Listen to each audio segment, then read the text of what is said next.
You're listening to the We Are Libertarians Podcast Network. Find all of our shows at wearelibertarians.com. You're listening to the We Are Libertarians Network. Learn more at wearelibertarians.com. The Boss Hog of Liberty podcast is the latest hit on the We Are Libertarians Network. Each week, Jeremiah Morrill and Dakota Davis explore life in Henry County, Indiana. It's a show about our circle of friends, public officials, and our experiences.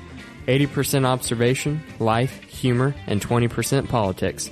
Boss Hog of Liberty is the day-to-day happenings of Henry County, Indiana, which is just like your community. Add us on iTunes and sample us today. Dear Leader would want you to. Hey there, Liberty lovers. This is Mark Clare of the Lions of Liberty podcast, where we strive to bring you great conversations about the ideas of liberty 3 days a week, every Monday, Wednesday, and Friday. Check us out at lionsofliberty.com. Hey guys, this is Roger Paxton, and if you're fed up with the government running every single aspect of your life, but you're not listening to the Lava Flow podcast yet, then what's wrong with you? Check us out at thelavaflow.com, or just go back to sucking up to the government. The Lava Flow podcast, striking the root every single episode.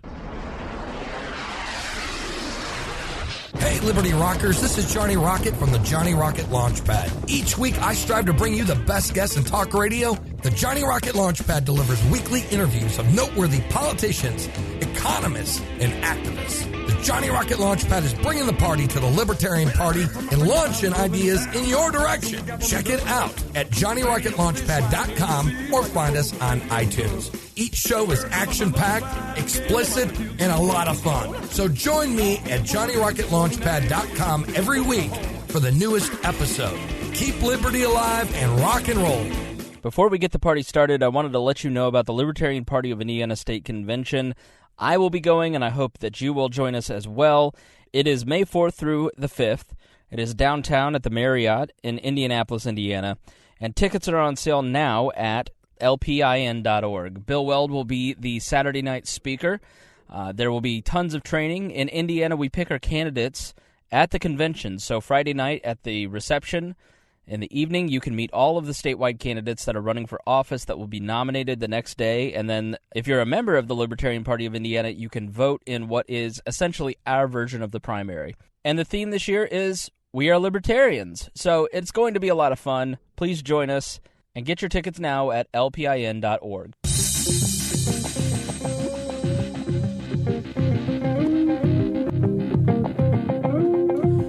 Welcome to We Are Libertarians. I'm your host, Chris Spangle. We bring you all of the irreverence modern politics deserves while putting people before political parties.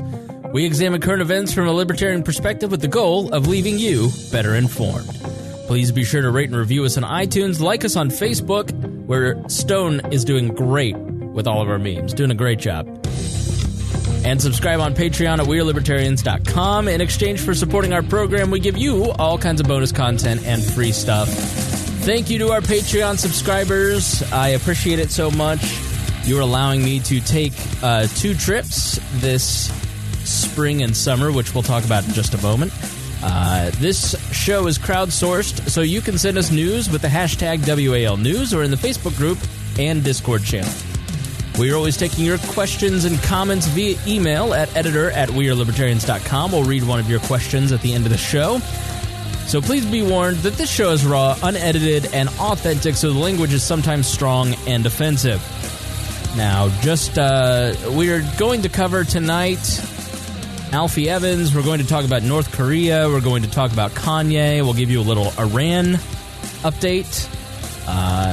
What else? 23andMe, the breakthrough DNA technique that led to the Golden State Killer. Very interesting. So, with me, as always, is Harry Price. Harry, how are you? Going good. I should turn on your microphone. How are you? I'm going good. I like to thank everyone for these chairs, once again. Yeah, so we have 2 new chairs, which they're nice, comfortable office chairs. I sit in these a pretty fair amount. I sit in this spot, and Harry doesn't sit there as much, but he loves to complain about the chairs. Yeah, sure do. Especially when if the episode stayed around an hour and a half, I probably wouldn't have that much of a problem. Right. But when they start getting to 2, 3, 4, but with these new chairs, man. That was very Abdul of you, by the way. I saw Abdul as you were mocking me And it's way past time. So this is the kitchen table that I grew up doing my homework on. I won it in my divorce. My mom gave it to me as she bought a new table, and I got this. So these chairs are like nice chairs. They're Amish. They're wood. They're very hard, and so they're just not comfortable. And so when you're sitting on them for a while, it's not great. So the little depot known as Staples, I went in for a $2 clipboard, and I walked out with 2 chairs and a clipboard, 2 clipboards actually. And all of that is possible because of our Patreon subscribers. This is the rare splurge that I ever spend on us, and I'm able to do that A, because of our Patreon subscribers, and B, because of all the people that have helped fund my 2 trips. I'm going to Porkfest in June, and I am going to the National Libertarian Convention in July. That Sunday, Monday, plan, if you're a listener, on getting together with all of us and hanging out. The people who've donated, Craig DaCosta, Christy Avery, let's not say her name, Todd Singer,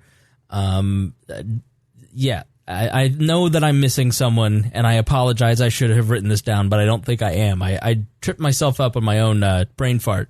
But thank you guys for offsetting the cost of the trip, because it's not fully offset yet, but we're getting close, and that has been really it's been really nice. And I thank you guys for it, because it costs several $100s a month to run this. You guys cover the costs through Patreon. The reason that I ask for Patreon subscriptions is that it is expensive to run We Are Libertarians, and frankly, I put a lot of time into this, and if you get something out of it, then I'd love for you to become a Patreon subscriber, because if we didn't have Patreon subscribers, the show wouldn't exist. So if you like it, first and foremost, you should support it, because in the age of new media, that's how it's going to work. There's never going to be, at least in my opinion, some great big conglomerate that's going to come and say, we are libertarians, we want you to do this, and we'll give you a boatload of cash to do this show. Even if they did, they would never let us do the show that we want. Oh, yeah, exactly. Yeah. Well, they would want us to do things like how well I shaved my beard and my mustache last week with my Harry's razor. No, you'd be a Dollar Shave Club person. Oh, yeah. No, I have no problem. Sorry, I have no problem doing advertising, but once you start getting into the corporate radio world, you start getting restrictions on what you can and can't talk about. Opinions become, you probably shouldn't do that because blah, blah, blah. And, and the worst thing, and just the things, and also the breaks, hard breaks and stuff like that. And, don't cover that story too. Ooh, by the way, that story you want to cover, that's our sister station. Doing that one. Right, yeah. So there is a lot that goes into We Are Libertarians, and you guys help me pay for it, and I thank you so much. We may sound a little different. We're using a couple new mics. I'm not losing my voice, at least I hope not. But last Thursday, my voice was so weak because of, I think, stress or dehydration or whatever, but I was glad that James Neese ended up canceling on me because he had a candidate for him. And Miranda was supposed to come on the show, and she canceled because it was her last night before she went on house arrest. Probably shouldn't have said that, but she won't care. And so I wasn't even really up to do the show because my voice was so weak. So we're using some different mics, so we may sound a little different, so I don't have to push my voice as much.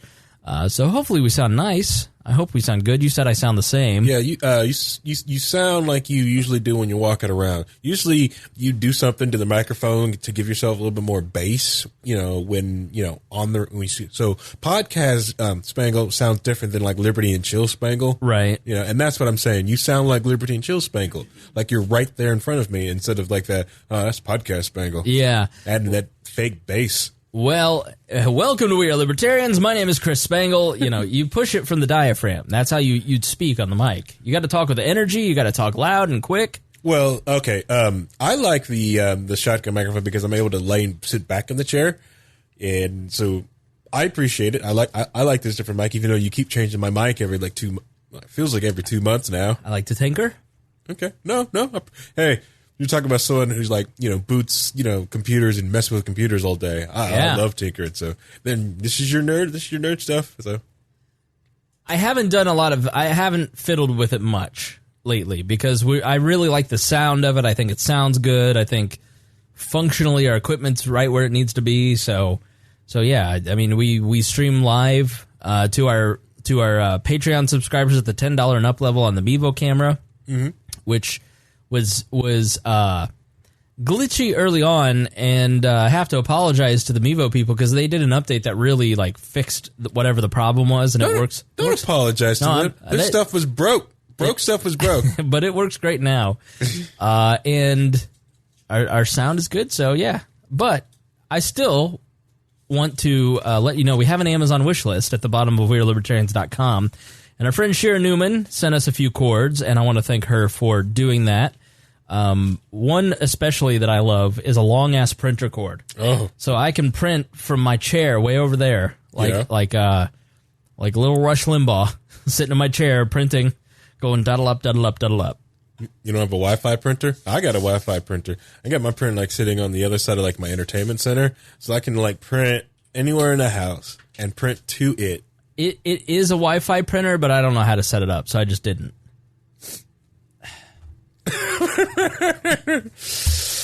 All right, so back to boomers. That's that boomer mentality. Here's the thing.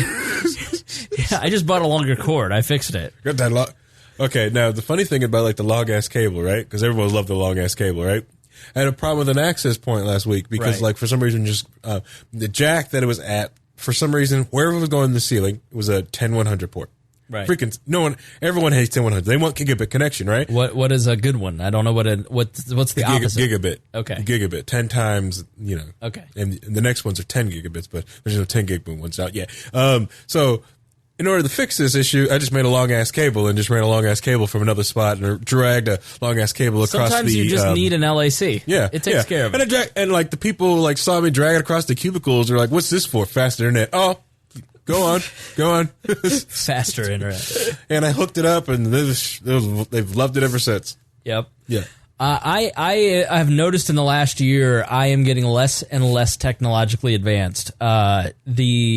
And Aaron says this too. There are several people that I've asked, they're in their mid-30s, and they're just technology's starting to confuse me. So I wonder if that's if you're in your mid-30s and you're starting to get confused by technology too, share in the Facebook group so we know we're not alone. And if you're in your mid-50s and the technology doesn't confuse you, I'll see you there, Reinhold. All right. So we have a very serious subject, enough fun and games for the show here. Yes, Harry, you were about to say something. No.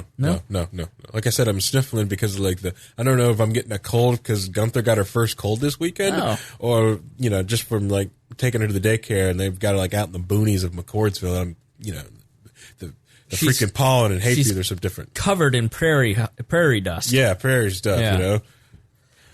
Which is a good thing. It's most people, I get to pass, I drive up to McCordsville and I pass Tim's Bakery all the time. And if you're a McCordsville or Fortville person, you know about Tim's Bakery and you're awesome. All right. So yes, the allergies are killing us here in Indiana. Oof, it's not good. All right, Harry, let's get to the subject. Yep.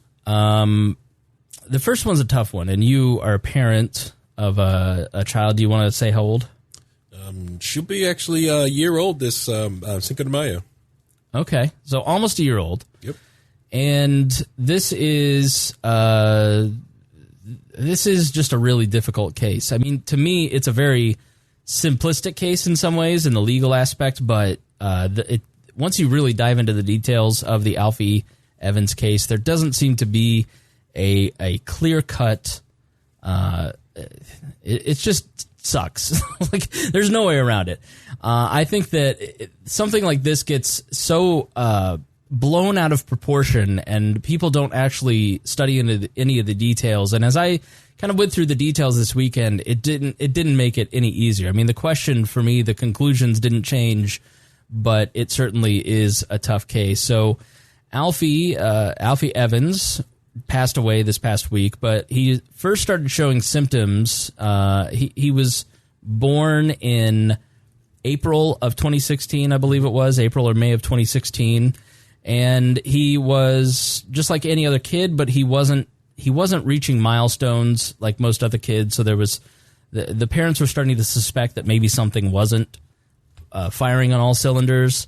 And then in December of 2016, he had a seizure, and they went to the ER, and the doctor at the ER, according to the parents, said that Alfie was just lazy and a late developer. And they were like, no, something's wrong. And so they were there for about 11 days undergoing testing and treatment, and it became clear during scans that the only brain activity that Alfie had was when he was having a seizure.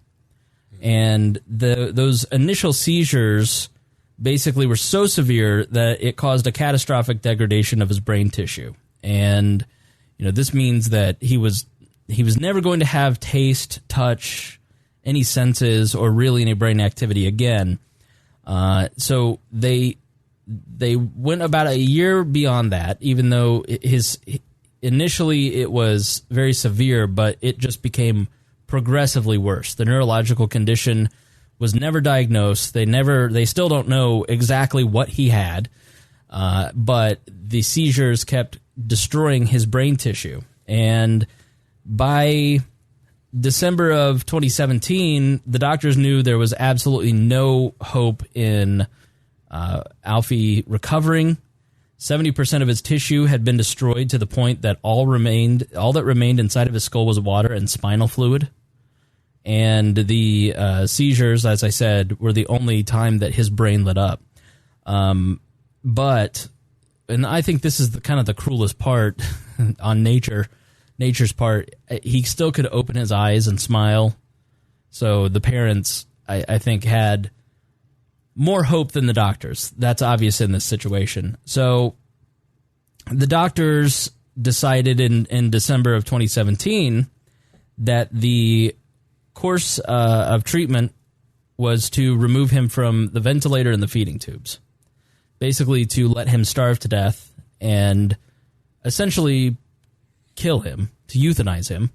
And the parents disagreed. His parents, Tom Evans, and the doctors argued that it was grave, there isn't a cure, there's no way to really make him any more comfortable, and so it's unkind and inhumane to keep him alive. And they should agree to remove him from life support. But Tom Evans, especially, and Kate James were his parents. They're 20. Tom's now 21. He's a devout Catholic. And they didn't want to see their son put to death. They were still much more hopeful about his prognosis and hoping for a miracle.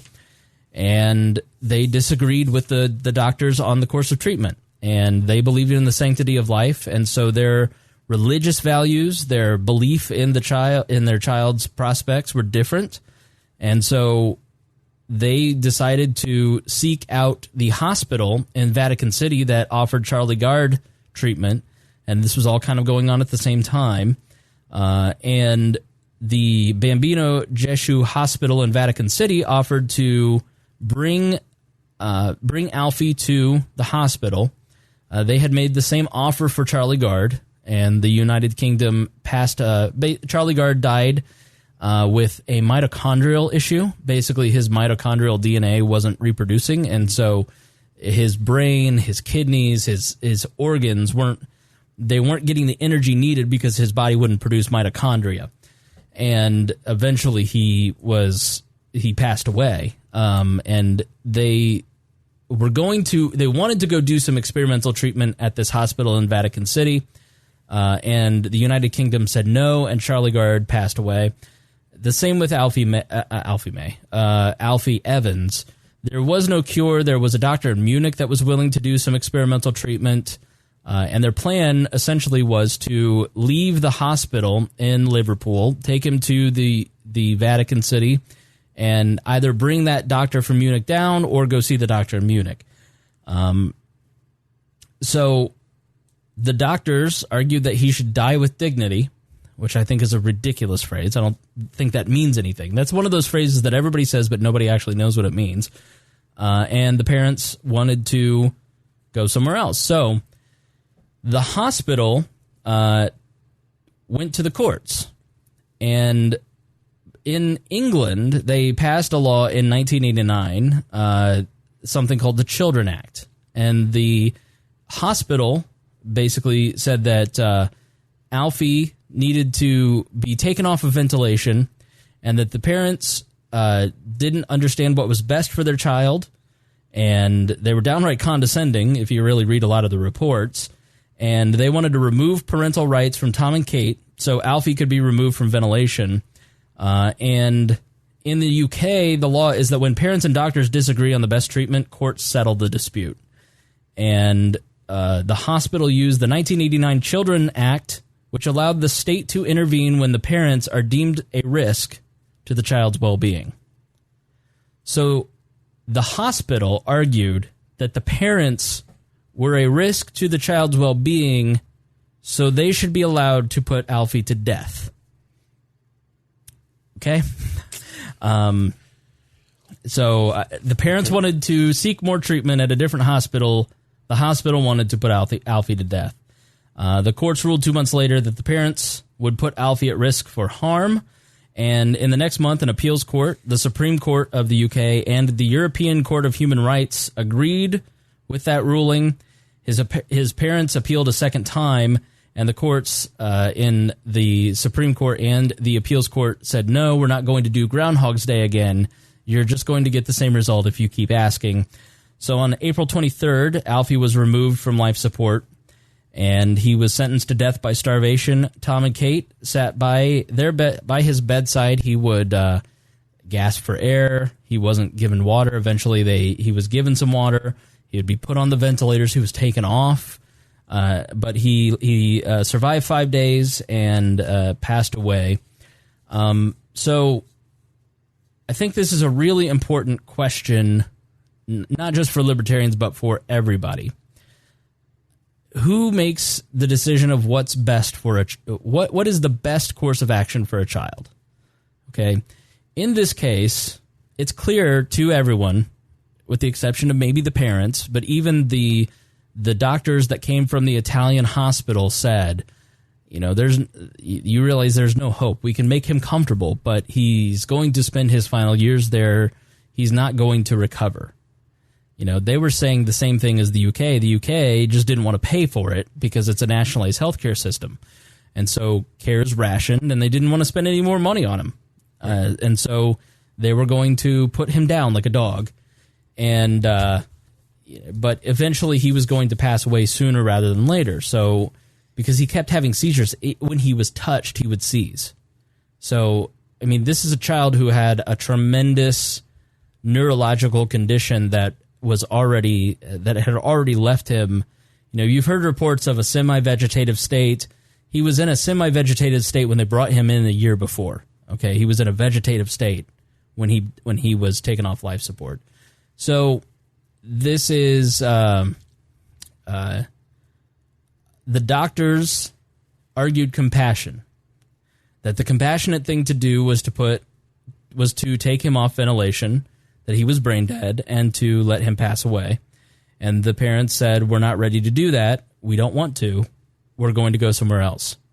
The courts ruled that the parents didn't have the right to make that decision, because the most compassionate thing to do was to remove him from life support. So now this is a decision that parents and family and children have to make about family members every day. Here in America, if you were in this situation, you might have some more options. Your insurance may stop paying for it, but you could pay for it. You could go to a different hospital if you're if you're removed from that hospital. But in the United Kingdom, it's single payer healthcare, and so ultimately the state decides your care. And if the state decides they no longer want to pay for your care or your child's care, there is no, what makes no sense to me is why the United Kingdom, when they were granted Italian citizenship, the Pope had sent a helicopter to the landing pad at the hospital to transport the child. They said, we'll take care of all the medical bills. You're off the hook. This is what the parents wish. Why they wouldn't allow that? Because, like, and the dad even kind of argued, and this is a very crass argument, but the dad even kind of argued in court, like, not to sound like Hillary, but at this point, what difference does it make?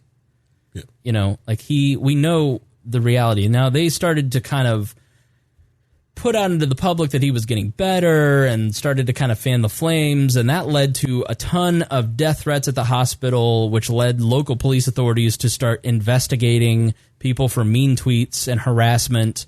And all that did was kind of harden the hospital's position towards the parents, and the parents ended up having to put out a statement saying, like, stop. Like, people were trying to storm it. So now Carly says they didn't euthanize him. They gave him end-of-life care. The parents should have been made... you'll have to say that again. Maybe you can read Carly's comment. She's actually in this industry. Yeah, they gave him end-of-life care. Now the parents should have been able to make whatever choice that they wanted, but the child was given end-of-life care for a terminal condition. Okay. Maybe I'm just ignorant, but to me, like, I don't know what the law is, but starving someone to death, like, that's really, like, maybe Carly can fill in on, like, what the procedure for a person getting quote-unquote end-of-life care is, but I don't know. This is all kind of, like, reminds me of the... She's driving. Yeah, it reminds me of the Terry Schiavo case, which... You know, it was clear Terry Schiavo was brain dead. One side of the family wanted to end her life and take her off life support. The other side of the family didn't. And the courts ruled that they were going to remove life support. And I just remember thinking at the time, like, again, what difference does it make? So, yeah, I don't know. Maybe we can have Carly call in. Yeah. Get Carly's number if you can. I don't have Carly's phone number. We can call her. Maybe the connection won't be too rough. We want me to ask her to put her phone number in the Just have her message it to you, and then you can write it down for me. Because if I'm not saying the right thing, I mean, in my mind, this kid seems like he was euthanized, to be quite honest, by the state. You know, there's the decision makers, or not the parents. So... This is, I don't know. I hate this story because there are no easy answers, right? And it's an incredibly emotional subject. Even when it's not your kid, it's not your country. But it is a scary proposition when you have a civilized Western country that doesn't understand self-ownership in any way, shape, or form. When you're a child, your parents de facto own you, okay? Not as in slavery, but they are the guardians of your rights. They're there to protect you, to help you make the right decisions, to protect you from harm. But they also are the decision makers for what goes on. Now, there's limits. They can't hurt you. They can't beat you. They can't, physically assault you. But they are the ultimate decision makers in your care. The United Kingdom is basically saying, no, we are. The courts are. And you see a lot of people arguing online that, yeah, the courts are rational and they are unbiased. They're the ones that should take care of your care. So, I mean, where do you weigh in on this? I mean, you're a parent of a child around the same age. How would you feel if you were in this situation? I think it would have been the same thing, just as Alfie's parents. I wouldn't care. I'm sorry. As much time I can spend with them, I probably would have done it. I wouldn't care. They could have shown me anything in the world, but the maximum time I could have spent, that's what I wanted to do. I own my child. Granted, I was... when Gunther was born, she was born super early, and, we were given, first, because we're United States, the first world, the only first world country left. It's, so I was able to get like that, like the first class care. Oh, yeah, you can hear her? I'm sorry. I can hear her. Oh, sorry. Carly, I didn't mean to bring you up right away. No. We'll have to call you back. I can hear her. Well, you can't hear her? I can't hear her, no. That's not as bad as I can hear her. Oh, I know. Here. Can we... Carly, are you there? I'm here. Can you hear me? Yes, we can hear you. So this is what you do for a living? Is that what yes, okay. I don't deal with children as a general rule. Usually just older adults, but still, when the body is shutting down, usually when they're putting in feeding tubes and keeping people on the ventilator and stuff like that, the feeding tube is keeping them alive, but it's still, they're not going to wake up. This child was never going to wake up. This child was never going to have any kind of quality of life. He was considered in a terminal condition. We do this with adults all the time. And I think a lot of it comes from people are terrified of the word hospice. They are terrified of withdrawing care on their loved ones because what if they make a mistake? What if there is a medical miracle? What if, they do find something that can fix them and make them better? In general, that doesn't happen. It doesn't happen. And the doctors a lot of times know that it doesn't matter what treatments they throw at somebody, this patient is never going to get better. And I commend the doctors, for being that honest with that patient and that family, but you don't always see that. That is not always the case. Really? Why is that? No. As a general rule, doctors get attached to patients when they are asked to prognosticate a patient's condition and their expected length of life. They will overshoot that, usually by months or multiple times over. So when someone is coming in from the outside looking in, it's like, this patient is in stage of this. This patient is not going to live another 6 months. They are terminal. But that doctor is so emotionally attached to that patient because they may have been working with them for a long time. And it's hard to recognize that when you want this patient to do well, but they're not there anymore.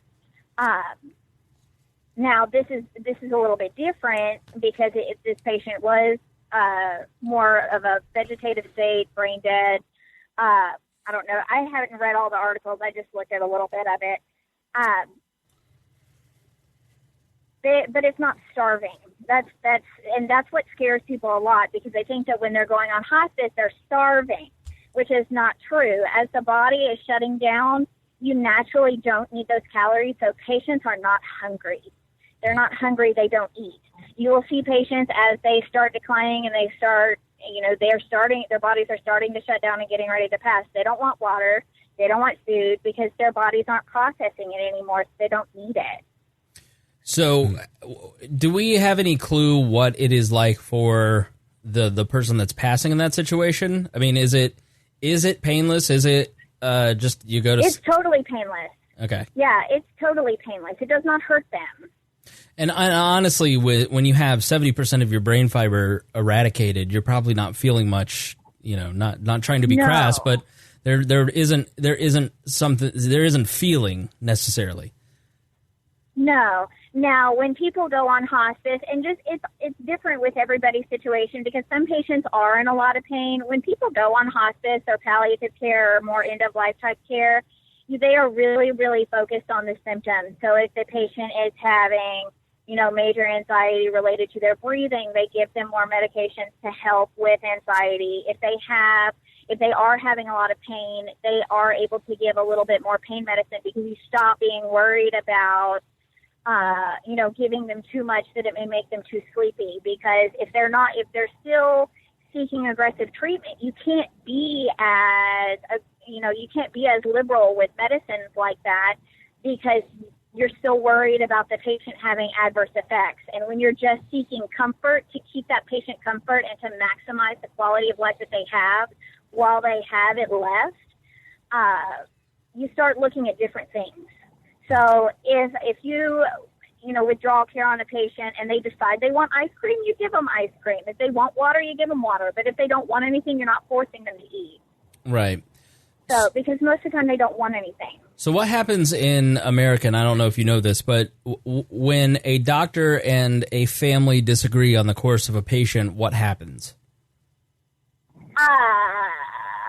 In general, whoever is in the family, and I may be wrong on this, and I am going to double check on this, but usually the court does not get involved. Sometimes I would think that the court does, like in the case of Terry Schiavo, if the family is not, if the family doesn't agree, or I think there's a whole lot of drama behind with all of that. Yeah, that's partially why the Terry Schiavo case was so over the top in 2006, is that it was the courts deciding who, that's why it was a big deal. It was a death panel, basically, in Sarah Palin's parlance.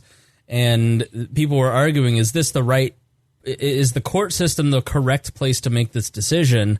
And a lot of people didn't think that, even to the point that Congress passed a law. Tom DeLay rushed, the House Majority Leader at the time, passed a law saying the courts couldn't decide, or something along those lines, if my memory serves me correctly. So that doesn't surprise me that the courts aren't drawn into it. So, I mean, if a family doesn't agree with the doctor's course of action here in America, does the doctor just lose automatically?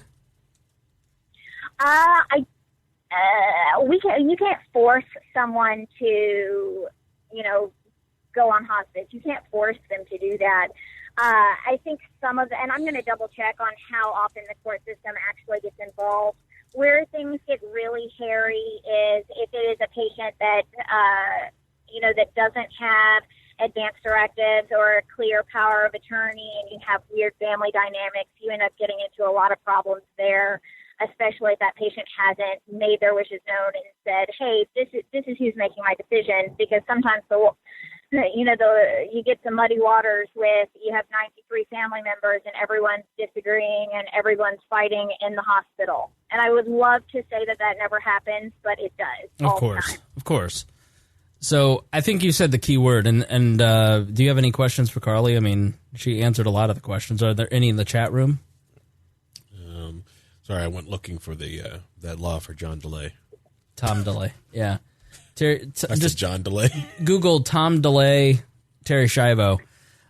Yeah, I think you said that you hit on the key word, and that's force. And the reason that Alfie Evans stands out is, I didn't spend a lot of time studying the end of life care, so I'm really glad that you called in, because that's not something that I've ever dealt with, and I don't know a ton about. My issue with this is that a court system is forcing parents to do something that they don't want to do. Yeah. And I don't agree with that at all. And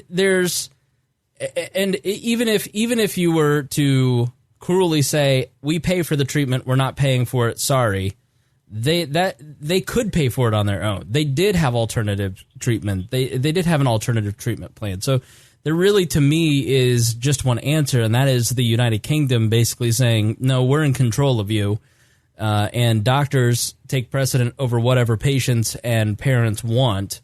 And the United Kingdom healthcare system, it is doctors rule, and patients are second-class citizens when they go into the doctors. I mean, obviously, this is an extraordinary case, but what I always try to remind people is that the extraordinary cases, the ones where it's more clear cut. When you look at this case, we all look at this and go, Alfie's not coming back. Okay, there is no quality of life here. Everyone in the entire situation agreed, with the exception of the two parents, that there wasn't going to be a future for Alfie Evans. But is he property of the state? Is he owned by the United Kingdom? Or is he owned by himself and his parents in his stead? That's the fundamental question. And hopefully we would never get to that place in America, because America was founded on the idea that, as David French said in the National Review, we're founded on the idea that there is something greater than the force of law. That is God, that is natural rights, call it whatever you'd like, that our founding principles are beyond what the laws say. The laws are there to protect us from the government, deciding that we are its property. The European countries don't have that. They came from a system where they were property of the state, And then they had to fight to carve out things like the Magna Carta, the Castle Doctrine, and other situations. So, but when you have the United Kingdom, where we sprang from, which is a civilized Western country that makes the decision that their citizens are property, that is a scary proposition. Because when you start with a Charlie Gard, when you start with an Alfie Evans, everybody kind of goes, yeah, I mean, this kid, I hate that this happened for the parents, but this kid it is kind of cruel. I could see how the courts could make that decision. The courts are non-biased, so of course they could make that decision. But when you look at the eugenics programs of the early 1900s, when you look at Action T4 in Nazi Germany, it always starts with the Alfie Evans. Right. It always starts with the erosion of the respect of life, and that the state is the ultimate arbiter of who lives and who dies because you are their property. That, to me, is what stands out about this case. The fact that Alfie, unfortunately, as Carly basically has put it, had no quality of life. But he still was an individual, and his parents were the guardians of that individual, and he has rights, and that includes a right to life. Now, Carly, is it fair to say that people live longer because of modern medicine? Nature. Yes. Nature clearly. You're returning Alfie to a state of nature when you're removing him from the ventilation. But who makes that determination is really kind of the difficult part. I don't know exactly how to phrase my question without sounding cold. Crass. But the fact is that Alfie was only alive because of medical intervention. His body clearly had clearly shut down, and he was going to pass no matter what. Correct. So, anything, and likely without them intervening when they did, he probably would have died a long time ago. Right. So, anything else you'd like to interject? No, I don't think so. Not right now. I might think of something later. All right. Yeah, text us in the chat. Well, thank you for adding this perspective. Well, thank you for allowing me to. Yep.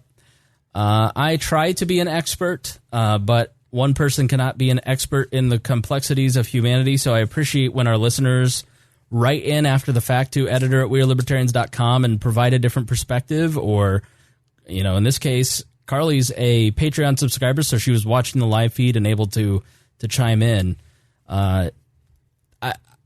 I don't know. We interrupted you talking about how what you would do in this particular situation if you were the father.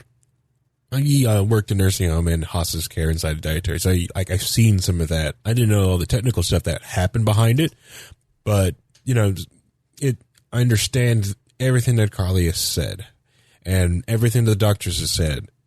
But if I also feel like being forced to do any of that, or just be able to have, just be able to feel the warmth of my daughter for one extra day, I'd take every day I can get. Yeah. I wouldn't care if it's a vegetable. But that's and I'll admit, that's a very emotional response, and I don't care.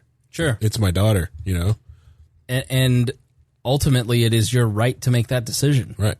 The other thing that gets me was that people are shocked that this was happening inside the United Kingdom. It's like, what do you think all these memes about if it pleases the crown came from? Where do you think these ideas came from or fought against? Yeah. It's more of just it just pulls back the curtain of the idea that no, there is, they do not, they have like an illusion. That's the biggest illusion of freedom. Granted, yeah, there's some illusion of freedom in the United States, but no, don't kid yourself. England, a lot of different old countries out in Europe, those are illusions of freedom. Well, they've had to, they haven't even fought. I mean, they didn't fight the revolution. I mean, they are in a much legally in a much different place than we are. Yeah. And people feel that America is losing its freedom, and in a lot of ways we are, and we have to fight for freedom. I mean, the entire idea of watering the tree of liberty with the blood of patriots is not a violent metaphor, essentially. It is that every generation has to have a We Are Libertarians, and every generation has to have a Murray Rothbard. Every generation has to have a von Mises, people who shout, "This is what liberty looks like." Right. You know, every generation has to reteach the idea of libertarianism and liberty. You know, because the ideas of the founders are so lost at this point that they're radical libertarians in this modern day and age. But we were really founded on libertarian principles. I mean, yeah, there was that slavery thing, Harry, but other than that, yeah, but you know, but coming from what they had, those are huge steps from what they had. Right. Coming with the I don't really leave Alfie too much, but the radical thought that you own yourself. That's a massive radical thought back then. right. You know, no, I choose my own stake in life. The crown does not. You know, Right. I choose this own. That's radical in itself, right? And even some of them even then played on the idea, understanding of moving away from slavery. Right. And they had these radical ideas. We watch all these TV shows like Versailles or Game of Thrones or some of these period pieces. You know, Game of Thrones isn't historically accurate, but it does show you, I think, in pretty decent detail what it was like to live in the Middle Ages. And if you lived under Cersei Lannister, you were her property. And that is the entirety of the way that modern humans developed. Let's say pretty much from the Sumerians in the 7000 BC era all the way up until, the 1700s, people were property of the state. They were property of a monarch. They were property of a dictator. And we somehow think that because we vote in people that same mindset doesn't still exist. You know, because people in Britain get to vote, they somehow think that they are free. Well, or that they aren't property of the state. And it's incidents like this, and to a lesser extent where the guy in England flipped off the camera, Right. he flipped off the traffic camera, and they arrested him for it, for vulgarity towards the state or whatever their law is. Count Dankula, who made a joke on a comedy YouTube channel and gets arrested for speech. These are incidences of the state reminding its citizens that we are in charge. And just because... The knife thing, going after knives. And you can go back. I remember I was watching an old episode of Top Gear, and they were joking about walking around a machete to defend themselves against terrorists. Right. And it's like, wow, this is no joke. Whoa, and machete underneath this car seat. Yeah. Man, you couldn't get away with that now. You know, it's all these interests in the UK that is just like, come on, people. Do you see this stuff? This has been going on for a long time. They still have TV licenses. People Right. still pay their TV license. They go in and rape people. They put cameras everywhere. Yeah. Okay? They don't care about your privacy. They watch all these cameras. They have cops that go into bars to go break up bar fights or just mess with people. You touch a cop, it's instant jail time. Instant. It's no court. You touched a Bobby. Going to jail. These are the next generation, I think, of Americans. As you talk to kids who are under the age of 30, are European socialists in a lot of ways. And so we do have a strain of freedom, but it can easily be extinguished. And you look at the love and support of Bernie, the people who grew up under the Barack Obama presidency, the reaction to Donald Trump, and the solutions to Donald Trump that some people come up with. Like you go, this is not what I'm looking for. You know, Bernie Sanders with his tax plan where he's going to give every single person a job. He's going to divide us into districts, just like they did in the USSR and China. And, It's scary. And works projects. I mean, it's Bernie Sanders is a European socialist, basically. Like that. Bernie Sanders, Elizabeth Warren, Kamala Harris. This is the kind of future that they want. They want the American idea to be transformed into the state owns you. And yes, you're going to get free health care, but we own you. Yeah, but at what cost? At what cost? And that's why Obamacare was such a big deal. to be a legal citizen in the United States of America had to buy a product. For the first time ever, you had to buy something to be a legal citizen. Mm-hmm. Now, you have to get a driver's license, for instance, okay? But that's state by state. So a state could repeal the licensing of your car and your driver's license. Mm-hmm. Okay, that's possible. It's also, you don't have to drive. Right. You don't have to get a license to be a legal citizen. Correct. Okay, you don't have to have identity and papers. You're just a free human being, okay? But now you have to have insurance or they're going to fine you. Don't pay that fine, what's going to happen, Harry? They'll send men with guns to your house to come after you and your family. Right. So buy that product. And by the way, we're going to dictate how that product is designed and how it functions. And oh, look, it doesn't. Right. It doesn't. It costs more. More people can get on it. It's ridiculous. Right. It was like the first thing that really made me go get employee paid for healthcare. But for the longest time, I just had the regular healthcare plan that I had when I was 18. I kept paying that sucker. Right. It was just catastrophic because, it was, just a young male. You're young and healthy? Yeah, I'm not going to go. I don't go to the doctor. Something happens, I'll fix it myself using WebMD. Okay. I fought an Ebola twice, but I'm Duct good. tape and super glue. And Robitussin. You pour a little Robitussin in the broken wound. Yeah, you're supposed to tussin in the broken wound. Tussin it. I didn't have health insurance my entire 20s. I had health insurance 1 year out of my entire 20s. I did cool things like mountain climb and rode motorcycles. So. Okay, I didn't. I sat on my ass and read books and told libertarians what to do. That's kind of cool. So we have to be really careful to remember this because once the state has decided that you are its property, then it's pretty hard to carve that back out without bloodshed. So... there's been a strain of this argument saying like this is why the Second Amendment exists. And I've seen the reaction to that. A former congressman tweeted that out, basically saying, this is why the Second. And I said something very similar on my Twitter. That the Second Amendment exists to protect us from a government that thinks that it owns you. It's to protect your right to life, liberty, and property. Yep. And the point of the Second Amendment is not just to protect your person and to protect your community. Mm-hmm. It's also to protect you from the government. And that is the main reason that the Second Amendment exists. It is, it says well-regulated militias because the common defense was basically, men of the community, sort of like volunteer fire departments in the rural areas of our country. And some larger cities.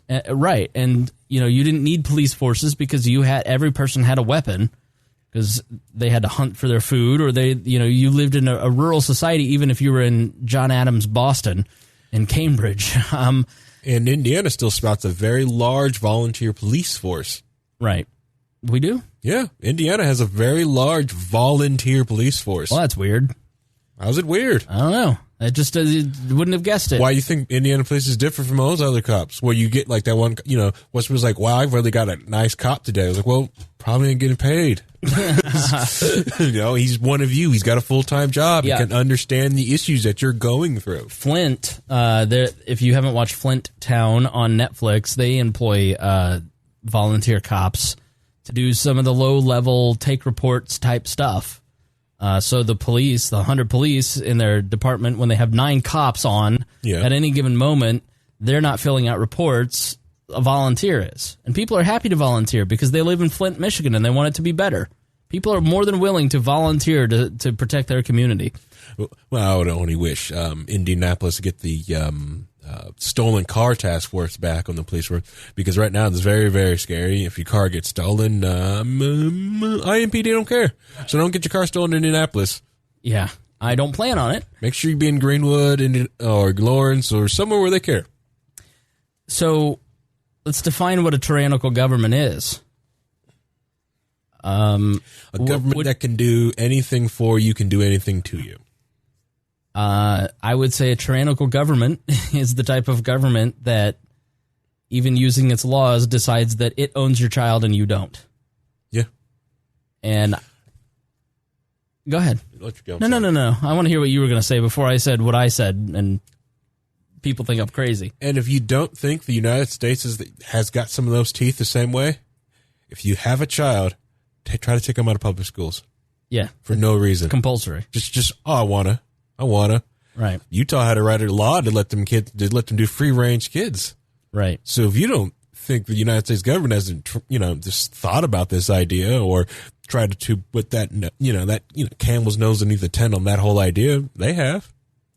I mean, you think about the CPS, the story that we did years ago, 2015, 2016 with Joe Ruiz, where he and I talked about the parents that their kids walked to the playground and CPS scooped them up and locked them up and said, you can't have your kids back because you let them walk to the park. Yeah. And they didn't have their kids for 2 days. Yeah, scary. So... scary thought, because I remember being up in New Hampshire and I could hitchhike to another town just to get ice cream. Right. Mittens, you're really getting on my nerves. Come on, get out of here. She's just out of control lately. It's the new chairs. It must be. Harry, you're sharing your chair with Mittens, by the way. Is that what it is? Yeah, and that's why there was a towel here when you got here. You also got the floor model, so it's used. Come here. Get out of Harry's face. So you're sharing that with the butts of many different people. Aw, Harry and Mittens are snuggling. All right, so final thoughts on the Alfie Evans case. There was several, if you really look at it, it's such an emotional tearjerker, and it just goes to, how can I put this? If you do talked about someone with this one, just remember everyone's everyone who did this thing was human, and they thought they were all making the best decision at the time of information that was given to them. But there was only 2 people in that whole thing that were completely personally involved, that they really should have the most, but their care was ignored. There's only 2 people that are going to go to the grave 5 years from now, and it's the parents. Yeah. And the other thing is with the idea that, it's kind of Carly's not wrong, but it did kind of hurt a little bit, because the idea is if they'd medically intervened with modern medicine, they would have been dead a long time ago. The child would have been dead earlier. It's the same thing. The only thing I thought of me was when Gunther was coming out, I could have lost Gunther and my wife at the same time. Sure. But modern medicine made it so that, the newborn was viable at, 30 weeks. So. Right. Yeah. I mean, and that's why modern medicine is a miracle. That's why it is great. And it extends people's lives, and it gives life to people who, 100 years ago wouldn't have had life. So it is a miraculous thing. And I think the idea of medical ethics is really something that I need to read up on, because I think we're going to see more and more of that, especially as boomers start to get into the final stretch. And there's so many of them. Now the death panel starts. Oh, I'm not going to make a joke because I'm being serious, but because it is a very serious thing. And I think we're moving into a society that is so much more litigious and is so much more desperate for the government to make decisions for us, that we've got to be rock solid on who owns our bodies, who determines our rights, who determines our future. It is us. It is self-government. It is self-ownership. You determine your future. You are the holder of your rights. And let the Alfie Evans case be a learning lesson that governments, no matter how liberal, no matter how Western, no matter how free we think they are, they still, at the end of the day, when unchecked, consider you their property.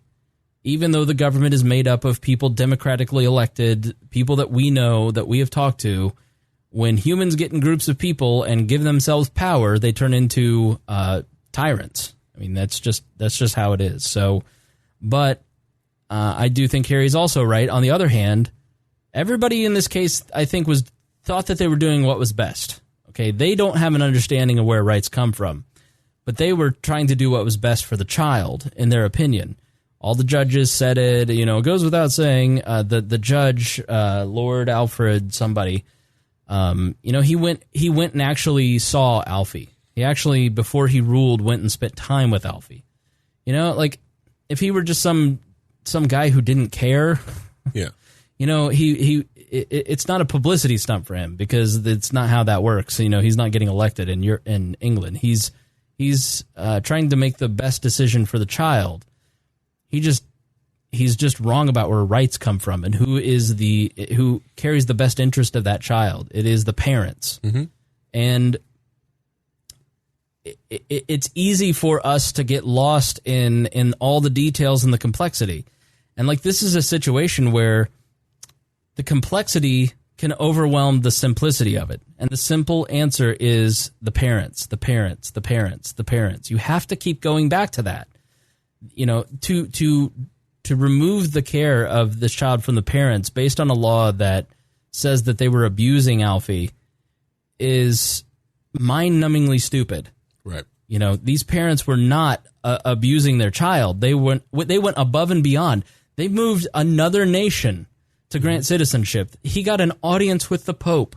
They raised they could have raised millions of dollars like Charlie Gard's family if they needed to. Like these two parents are not bad parents. They are doing everything they can because they love this kid. They're not trying to abuse their child. So, I don't know. It's just a crummy case. So let's talk about something happy. Any final thoughts on that before we move on? No, other than it's called the compromise bill, the Terra Chauveau. Oh, bill the compromise bill? It's called the compromise. Okay. Good news. Sorry. Let's not start with the Iran stuff. I thought you wanted to go good news. Yeah. You know what? Korea? You said good news. I'm getting to it. You said good news. Korea, and I say Korea intentionally, not North Korea, not South Korea, Korea met. This story makes me really happy. I spent a lot of 2017 studying North Korea and reading books like Barbara Emmerich's. I wish I had. I have it somewhere. You want me to search for it? Yeah, Barbara Emmerich's book on North Korea. It's so good. It's such a great book. You've got to read it. It's a fantastic book. But North Korea is an isolationist state. So you'll hear libertarians. Nothing to envy. Ordinary lives in North Korea. Ordinary lives. And it basically tells you the history of North Korea through the eyes of ordinary people, and it's traumatic. And this book it makes you feel every emotion. It is amazing, and it just, like, reading it sent me off on a massive amount of reading and documentary viewing about the North Korean people, and I love them. Like, they seem like nice, lovely people. And it's a shame what their government is doing to them. Kim Jong-un is a dictator. And so we have to keep this into perspective. Kim Jong-un is a person that has, food, double-digit percentages of his population in prison camps. He has murdered his own uncle. He's murdered his brother to maintain power. Like, this is a guy who's 34 years old, who's in power. He's been in power about 6 years now. And he's a very wily person, and he has used, starting with the Olympics, he had a very spastic year where he was testing ICBMs, basically missiles that will reach the United States. They had their most powerful nuclear detonation in 2017, and Donald Trump basically said, I'm not going to stand for this. There was a clip of him in 1999, I heard, where he was like, no, I'm going to denuclearize them, if forced by necessary. So Donald Trump has been, and it's funny when you hear that clip, I'll see if I can find it. When you hear that clip of Donald Trump talking in 1999 about North Korea, you hear the erosion of his ability to speak, and his thought process, and how simplistic it is now. He basically told people, according to Lindsey Graham, take this for what it's worth, that when he became president, he was going to do whatever it took to keep North Korea from getting nuclear weapons.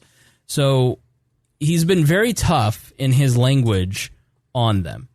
And that according to South Korea, has been a big factor in why North Korea has come to the table. So that's a tough question for non-interventionists, Harry. If you're going to saber rattle as a strategy to bring your enemy to the table, is that permissible? Ooh, that's man, a tough quandary, isn't it? That's a good one.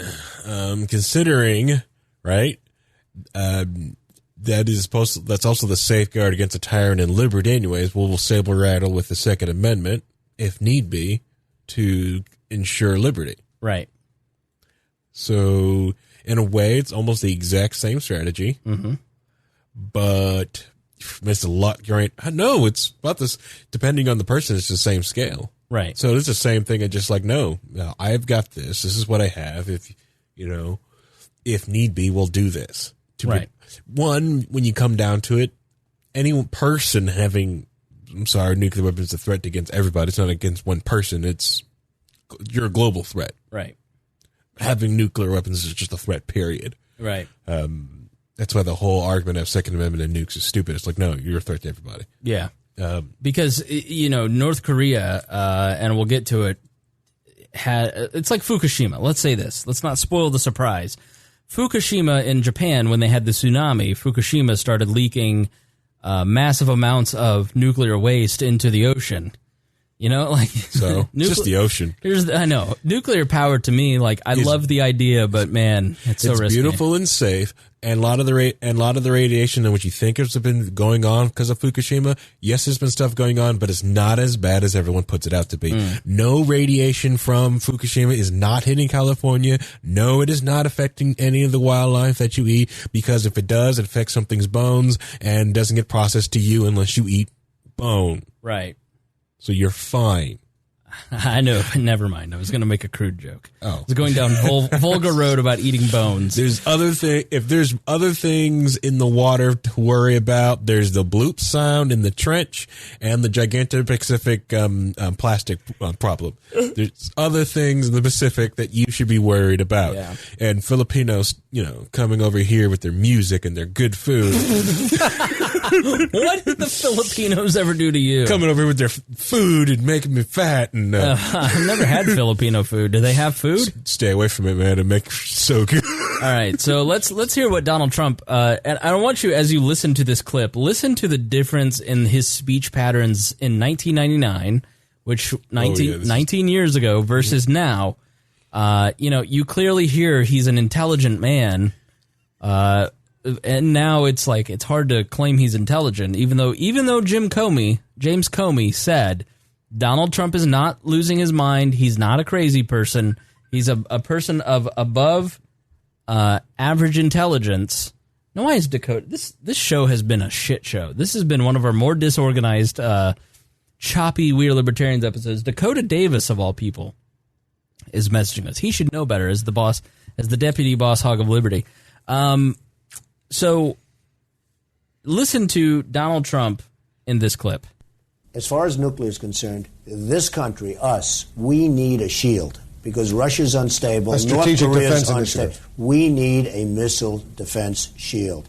And if we don't have one, and if we don't start developing, and now, people used to criticize Reagan. The fact is now it's very developable, and we need a shield.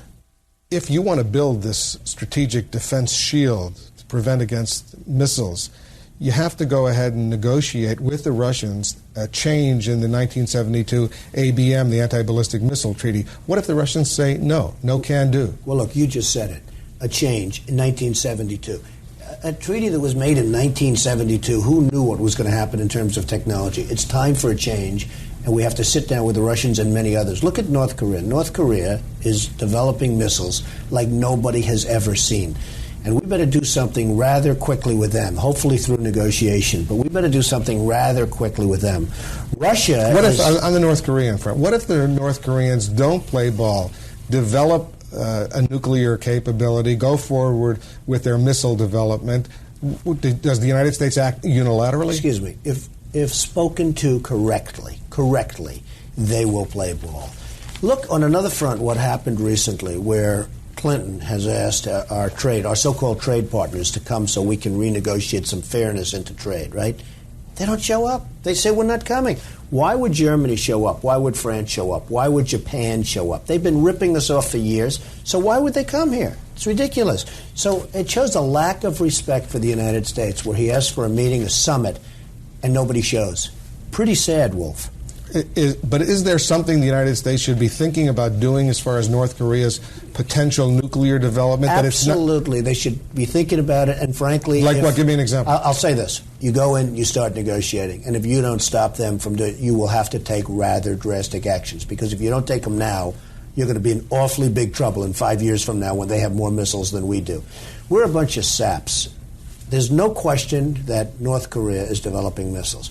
We give them nuclear power plants. We give them tremendous aid because we thought we could bribe them into stop development. Well, they're developing. So much so that South Korea is now developing their own missile systems in order to protect. And I'm really not sure I can blame them. But North Korea is totally out of control. And would you rather have a very, very serious chat with them now? And if necessary, you might have to do something fairly drastic. Or would you rather have to go after them in 5 years when they have more nuclear warheads and missiles than we do? When you say something fairly drastic, that sounds like you're suggesting a potential Israeli-like unilateral strike against the Osirak reactor in Iraq in the 80s. You can never rule it out. What Israel did was fantastic, and you can never rule it out. And you know what? If you ruled it out, you couldn't talk to them. Why would they? The only thing they're afraid of is exactly what you just said. That's what they're afraid of. That's what they're concerned with. You'll most likely, with that attitude, be able to make a deal. But if you can't, you have to react. And let me tell you something. Don't react in 5 years, because if you react in 5 years, nothing's going to be left. You don't have to worry about your Social Security system anymore. All right. So now that's 20 years ago. And now there's some problems with that. First off, they never had as many missiles as the United States. Like, nobody has as many intercontinental ballistic missiles as the U.S. Like, Russia's probably close. That work. China is developing them. But, yeah, like, the military is not even close. And 5 years down the line, George Bush was sitting at the table negotiating with them, and they had weakened abilities to develop missiles and nuclear weapons. Mm-hmm. And now we're looking here, 20 years later, it took them 20 years from his prediction of 5 to get ICBMs and nuclear weapons. Now, here's the thing about their program. They have nuclear weapons, okay? They have the ability to make the nuclear warhead that goes on top of a missile. An ICBM is a missile that could hit the United States. So you have to do two things, and this comes into the Iran deal as well. So North Korea has one site where they make the nuclear fissile material. And that just collapsed on itself. Let's take a jaunt through our many news stories here. Mm-hmm. But they're they in this mountain where they refine the uranium, essentially. They had some problems, Harry. Yes, it's freaking dangerous. Yeah, it's very dangerous to do. And North Korea this month announced that it had suspended all tests of nuclear devices and intercontinental missiles and plans to close its nuclear testing ground. The statement came after two separate groups of Chinese scientists confirmed last week that North Korea's mountain nuclear test site had collapsed, putting China and other nearby nations at risk of radioactive exposure. The disintegration following 5 nuclear blasts may be why Kim declared on Friday that he would freeze the Hermit State's nuclear and missile tests and shut down the site. Mm-hmm. One researcher said, the mountain's collapse and the prospect of radioactive exposure in the aftermath confirm a series of exclusive reports by the South China Morning Post on China's fears that Pyongyang's latest nuclear test caused a fallout leak.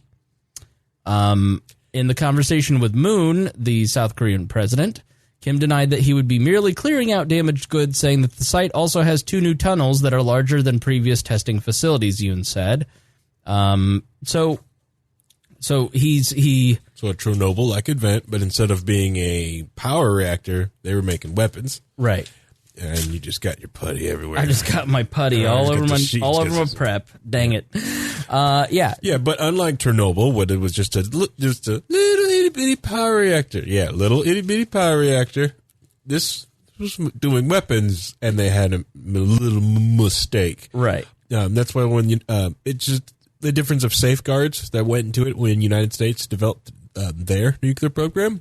Yes, they were in a hurry, but they also did it in the middle of they also had the ability of having so much nothingness to try it out in, and also majority of science and safe precautions. They were doing it safe, and no one else has done it before them, so they were being extra cautious and didn't really know. I don't really think the United States nuclear program would have went as fast as it did if they would have known all the risks. Right. And knew the explosion that could have happened in their face. Like killing John Wayne. Whoa. Because, they filmed all these Westerns after the blasts, and John Wayne and a lot of the people who worked on those Westerns ended up getting cancer.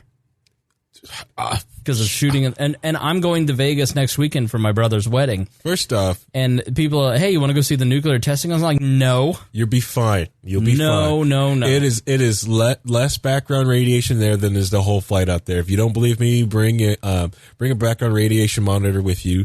Go to the bathroom, turn it on, watch it jump up, and then you hit there on the ground and you barely see anything. It's all background radiation. You'll be fine. Okay. All right, that's not how radiation works. Talk to Reinhold. He'll teach you about I don't want to do that. He'll just tuck your ear off the radiation. Going to have to talk to Reinhold. Yeah. Listen, you've convinced me, maybe I'll do it. But do it. It's fun. Just don't, how can I put it? When you get done, take a shower, get that dust off you. You don't want any of that dust staying off you too long, especially your genitals. So you just said it was safe. It is safe. It's about prolonged exposure to the background radiation. Okay. So North Korea has nuclear weapons. Okay. They have anywhere from 20 to 60 by some estimates. And they now have the capability to shoot interballistic missiles. And they just lost their testing facility. Mm-hmm. So if you're Kim Jong-un and you just had a great, you almost had the moral equivalency of yourself with all of your competitors, even though you run a police state. Yeah. And you murder people at your will, and you basically are a total dictator that starves your own people. They don't even have food to give to people. Exactly right. Now. You're sitting here with the following calculations, okay? You know that you need nuclear weapons because you have to survive, because you have an aggressive president where Donald Trump saying those things in 1999, I guarantee he's saying the exact same things behind closed doors. I'm taking nothing off the table. I'm going to prevent you from furthering your program, and I will use military force if I have to. I will do whatever it takes. All right. Well, that's one factor. All right. I have lost my only testing facility, and I can claim that I've shut it down out of goodwill. If I talk to the South Koreans, there's a new South Korean president who is of the very liberal wing of, and the most hilarious thing of all my prep was listening to Ben Shapiro poo-poo the idea of talking to North Korea because the South Korean president is a liberal. I'm just going to go out on a limb and guess that, their liberal's probably different than our liberal. I don't know. But, we can't talk to them because our allies are liberal. Ugh. But wait 4 years. So this is a new president, and the president has some crazy high approval rating, like 70-80% approval rating. After the Olympics and after the coup of getting North Korea to do a combined Olympics, and his sister came down, and they have elections coming up in July, I believe, and so he really is interested in riding this crest, and he's very early in his term. Past deals with past South Korean presidents came at the end of that person's term, when obviously it's like a lame duck president here. You're ready for Obama and Bush and Clinton and these people to leave. And it's the same in South Korea. So you've got somebody who's brand new, and you have 4 years to work with them. And you have a long relationship that you can work out the process of denuclearization, reunification, and peace in general. Go ahead. Well, I was going to also say, and possibly he can probably work out a way where things become more peaceful and his head doesn't go on a block. Right. Or go into jail. Right. Because he's seen that when when you lose your weapons of mass destruction, like Saddam Hussein and Muammar Gaddafi and what's the guy in Egypt that lost his head, Mubarak in the Arab Spring, he sees the consequences of losing your weapons of mass destruction. Now, so he could be playing us. Okay, he could be saying, all right, I've already got the technology to do the ICBMs. I've got the ability to make the nuclear weapons. I know how to do it. I've got the information. We figured it out. But I need time because I need to rebuild what just was lost, and I need money to do it. And what's the best way to give myself time and money? Strike a deal with the Americans like my father and grandfather did. Strike a deal that will denuclearize the peninsula. I will say that I'm doing all of these things, and then I will never do it, and I will get a boatload of cash, and I might get some of the UN sanctions that are crippling our economy lifted, and then I can work in secret to rebuild my nuclear capability. Now, this is what Iran is basically doing as well. We just gave this deal to Iran. Okay, we're 8 years from the Iran nuclear deal basically said, all right, we're not going to talk about the delivery system. We're not going to talk about the ICBMs. We're only going to deal with your ability to create the warhead, the fissile material. And we're going to shut down your labs, and you're not allowed to do these things. Okay, so they shut down their centrifuges. And in return, we gave them pallets of billions of dollars of cash. Why cash? Why not wire the money, Harry? Because cash is untraceable. Yes. So all those billions of dollars on pallets that we delivered to the Iranians as a reparation, basically, for overthrowing their government for so many years and for imposing sanctions on them, that cash was all then flooded to Assad. And it was flooded to Hezbollah in Jordan and Lebanon. And it is part of the reason that we are more engrossed in Syria than ever before, because we basically gave money to people we're fighting. Perfect plan. And 10 years down the road, centrifuges are going to be cheaper. But you just say, we don't know how to do those weapons yet, so we'll stop development. What happened yesterday? One of the craziest press conferences I've ever seen. Bibi Netanyahu, if you haven't watched it, you got to watch it, just for the visual of it. The Mossad, which is their CIA in Israel, went to this little storage unit in Tehran and stole like 20 tons of documents and CDs, and basically proved that they had the ability to create nuclear weapons in the late 90s. And they stopped building those programs in the late 90s, but they do have the ability to do it. So Netanyahu's argument was a little thin.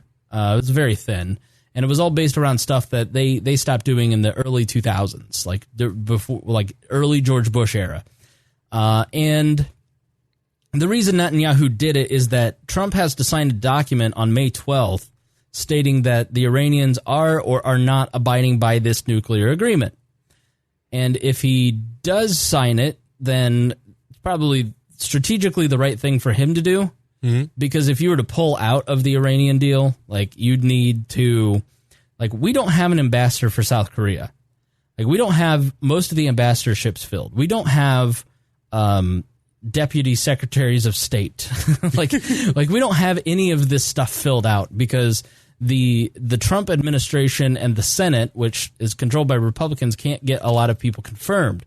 So you don't even have the diplomatic infrastructure to deal with the fallout of not signing the agreement and canceling that deal. But probably more important to Trump's thinking is that May 14th, 2 days later, is when the Israeli embassy opens. And this is a big win that you're going to use to fundraise, and it's a feather in your cap because no other president did it. Jared Kushner's going. He's going to give a speech. There's been some rumors that Pence and Trump himself may go to the opening. If you don't sign the Iran deal, you completely overshadow it. You have the opportunity to not sign this agreement 6 months later, so he'll probably sign this agreement. But they are kind of signaling. John Bolton, Mike Pompeo, Donald Trump himself all had talked with Bibi Netanyahu about this presentation a couple months ago. So this may be a coordinated thing where Netanyahu is giving Trump cover to leave the nuclear deal. So that's what's going on with Iran, basically.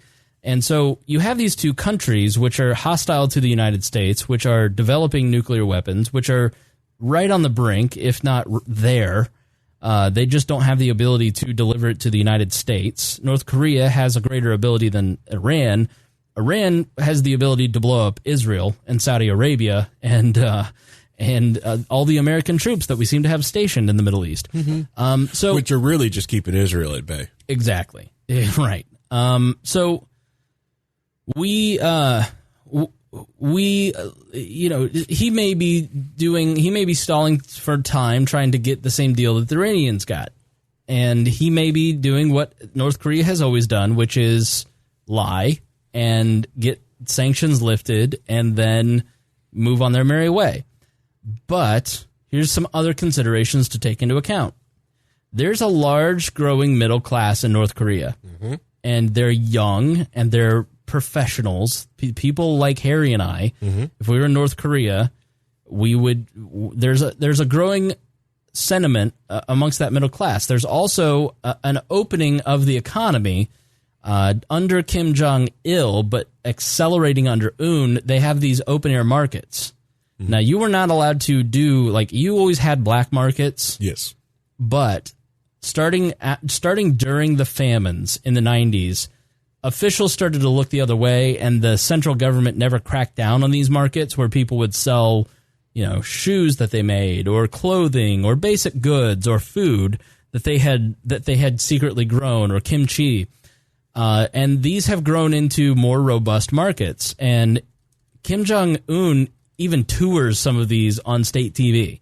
So there is an opening. I tried to find it in that Barbara Emmerich book, but there was also a defector who had been very close to Kim Jong-un who said at one point that he wanted to open China the same way that he wanted to open North Korea the same way that China had been opened. Right. He wants to be a liberalizer. He wants to open up North Korea and make it a state that interacts with the world, basically. So he has financial pressures that are growing inside of the state. He understands that the grip of totalitarianism in the internet age especially is growing more and more difficult. And he understands that if he were to open up his economy, they would become much more prosperous. So that and the difference between those past times when they've sat down at the table, Un has already said, we'll talk denuclearization and we're going to take off the withdrawal of American troops from South Korea off the table. Now, in the past, they have said, we're not going to negotiate until the United States leaves the peninsula, to which Washington said, fat chance, we need this strategic position to fight China if we need to. You mean protect South Korea? Yeah, exactly. Oh, I'm sorry. Did I slip and say the truth? Yeah, sorry. Yeah, we need you to withdraw from Japan and South Korea. Have you read about the Thucydides trap? There's a great book called Destined for War by Graham Allison that you should look up. So that he has taken that off of the table. He's done a lot of different things that are really are more notable, including walking into South Korea. So which was a very big deal. That he said he's also prepared to talk to Japan anytime. He wants frequent meetings. He said at one point, once we started talking, the United States will know that I'm not a person to launch nuclear weapons at South Korea, the Pacific, or the United States. So he's trying. It sounds like he's saying all the right things. And I think, all speculation, of course, because I haven't talked to Dennis Rodman in a while. But that talking with South Korea and China, that Kim Jong may have found a way to, so he doesn't, like I said, doesn't end up in a box. Right. And the only way to do it is to open yourself up just like China did, because a lot of the heads in the Chinese government, their heads did not roll, and they opened themselves up with special economic zones. Right. And use that to fund whatever weird thing they're doing in China, but it also made to detect the fangs out of the red China. Right. And doing that is in North Korea, one will make sure he doesn't end up in a box. His people get fed, and everyone else, it helps out his country. Putting a special economic zone right there on the edge of South Korea, right there. So it's right there in the north. So now South Korea has a spot to basically has their China. They can go somewhere to ship and get cheap labor and cheap goods from. Right, which this is already happening. This is part of a previous deal that was struck in 2007.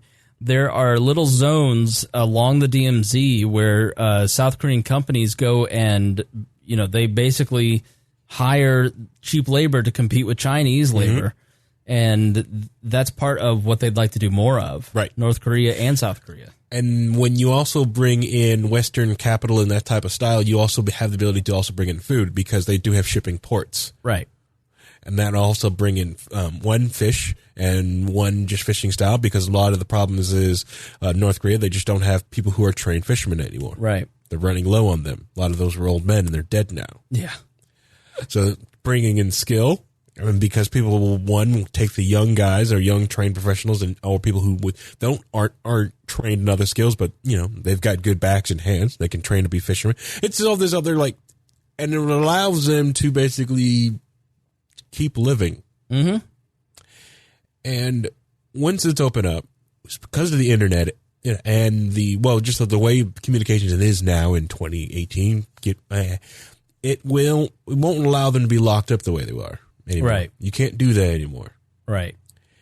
And if they don't, they'll crumble a different way. Right. So these are very strategic, smart moves to help kick the can down the road. Yeah. Yeah, so... And, once the generals start bringing in money and start getting actually paid enough food, they're not really going to want to start that nuclear program back up. Yeah, exactly right. Because then why risk what economic benefits you brought in? Right. Yeah, just like the whole Chinese, war with China, whoa. Did you see my Bentley? Well, when China opened up, they had nuclear weapons and nobody cared. And when Carter, Nixon opened China, but then Carter signed a deal with them that allowed us to trade with China. And, nobody even talked about the fact that they had nuclear weapons because they wanted access to that market of cheap labor. Thanks, right. And then the Chinese officials, we're communists, but look at this money coming in. They've managed to blend the same system that North Korea has with South Korean capitalism. So so this is from Stratfor Global Intelligence document talking about some of the history of why they think the way that they do. North Korea has always had one goal, and that's the reunification of the Korean Peninsula, because Korea has always been vulnerable as a pathway of invasion. And so they know that if it's a divided Korea, they could be a pathway of invasion again. Part of North Korea's thinking is shaped by war and also very outdated modes of thinking. Like China doesn't need to march through North Korea. In this day and age, they can just launch it from all the islands that they're building in the South Pacific Sea. So Pyongyang ties its history to the Goguryeo Kingdom, which lasted from the 1st to the 7th centuries. At its peak, it stretched from the Han River well into modern-day northeastern China. An alliance between the southern Korean Kingdom of Silla and the Tang China led to the collapse of the Goguryeo. Much of its territory and population were left in China's hands, and China's influence and power were extended, at least loosely, over subsequent kingdoms. The division of Korea after World War II between the two Cold War camps only reinforced the message to North Korea. A divided Korea is weak, a Korean dependent upon foreign power is exploitable, and true independence and security come only from self-reliance and indigenous strength. And they have been pursuing nuclear weapons since the 60s. Now, part of the indigenous strength is, we've talked in the past about Juche, which is the philosophy that Kim Il-sung, the founder of North Korea, created. And it's basically a religion that says the North Korean people are the greatest, most racially pure people on the planet, and they don't need the rest of the world. They can do anything if they put their minds to it. So basically they're Gen Z kindergarten teachers. All right, before it was cool? Yeah, exactly right. Now, people make the comparison between the North Koreans and Libya, and the difference is that North Korea has tens of thousands of American soldiers on its borders, and it's aimed at a U.S. capital. And there's a lot of allies like Japan, Russia, and China, which are close, and they're not going to risk nuclear war. So when people say that, like John Bolton was talking about Libya's denuclearization as a potential strategy, and then people pointed out the obvious that we just sucked the leadership out as a vacuum and then created a terrorist state. That's not necessarily going to happen here because the Middle East and the Far East are two very different mentalities for sure. Go ahead. And the other thing is, like, if the United States really did have to invade North Korea, I really think that Russia and China would probably go there first. Like, no, we got this. Right. Back up. You're too close. Yeah. Now, antiwar.com had a great article on this, antiwar.com, which you should read every day, Korea and the Geopolitics of the Impossible. And, this guy, which I wish, it's here, let me see. Let me look at his name. Let me give him credit. Wasn't it John Pfeffer. Oh, I was wrong. So John Pfeffer basically wrote this great article about this, which I'll put in the show notes. People don't believe Pyongyang because everything they say is nonsense a lot of times in public. But look at the recent announcement of the nuclear suspension. As a number of skeptics point out, the North Korean government wasn't really saying anything radically new. It had already declared in March its willingness to maintain a moratorium on testing. And then you had the damage. All of this is true. Let's start with the test site. Yes, the nuclear test site set off several small earthquakes and a number of tunnels at the site collapsed. But as 38 North points out, there is no basis to conclude that the Pyongyang nuclear test site is no longer viable for future nuclear testing. There remain 2 portal areas located in more pristine, competent rock that can be used for future tests. They haven't used any other site.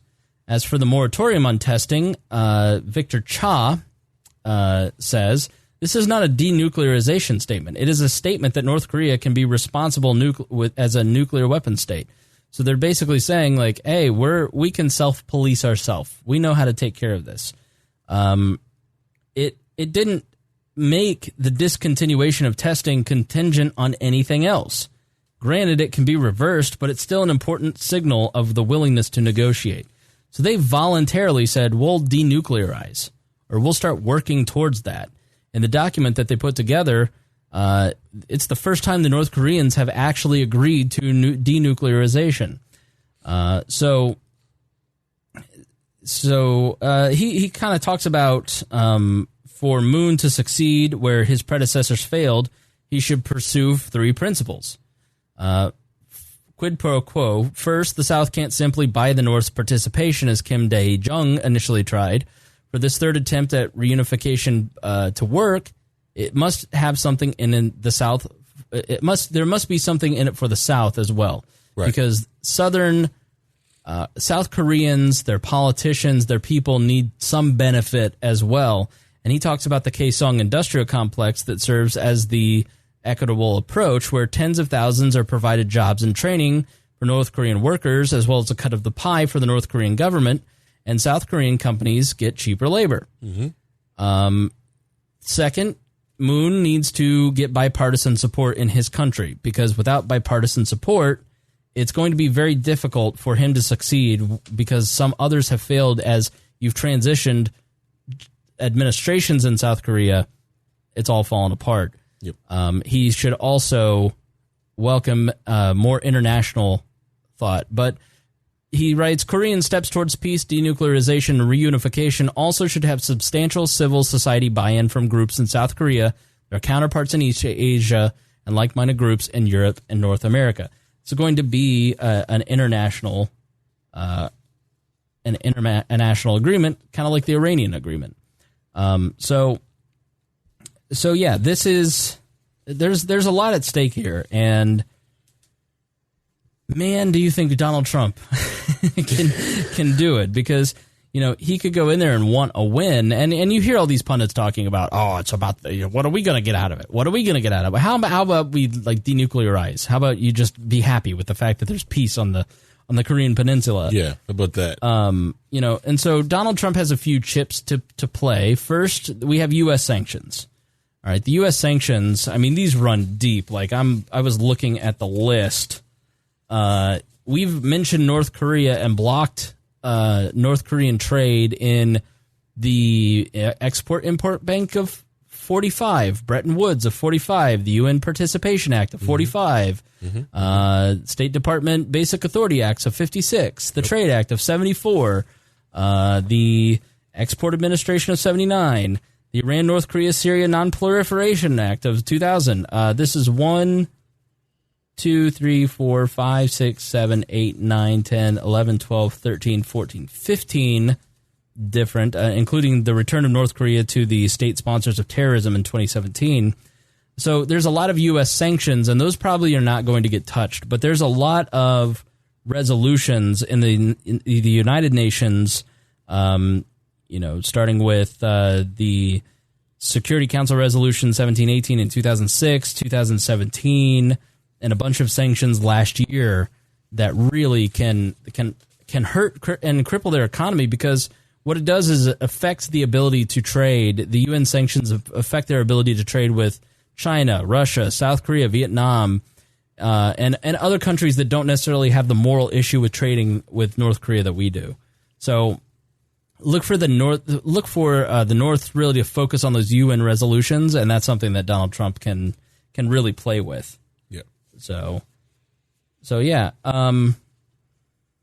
Or just giving like the ability for the United States Marines or Navy to protect their boats from shipping from Somali pirates or other things that are out in the water, which the United States military does for most shipping lanes out there. Yeah.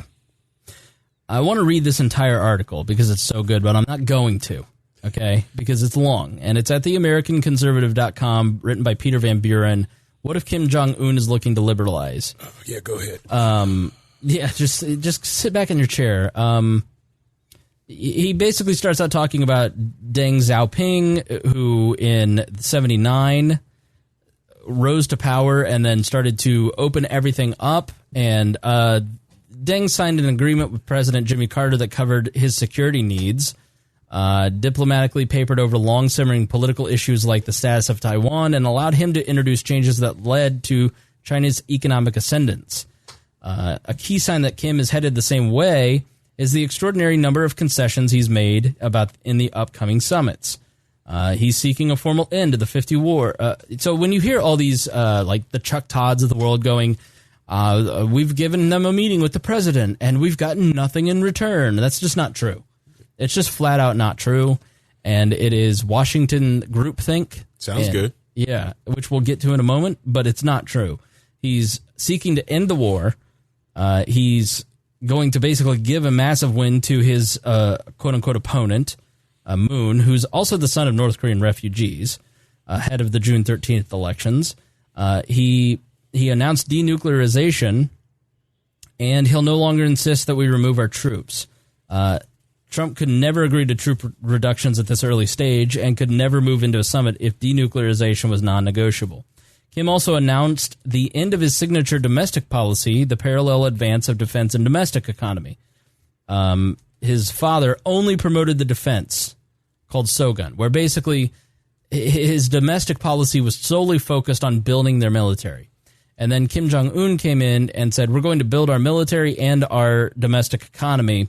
And he is announcing that he is going to focus more on the domestic economy. At a recent Workers' Party meeting. Now, this is important because this is on state TV. This is to the Workers' Party. This is in public in North Korea, not in a private room in South Korea where his people can't hear it.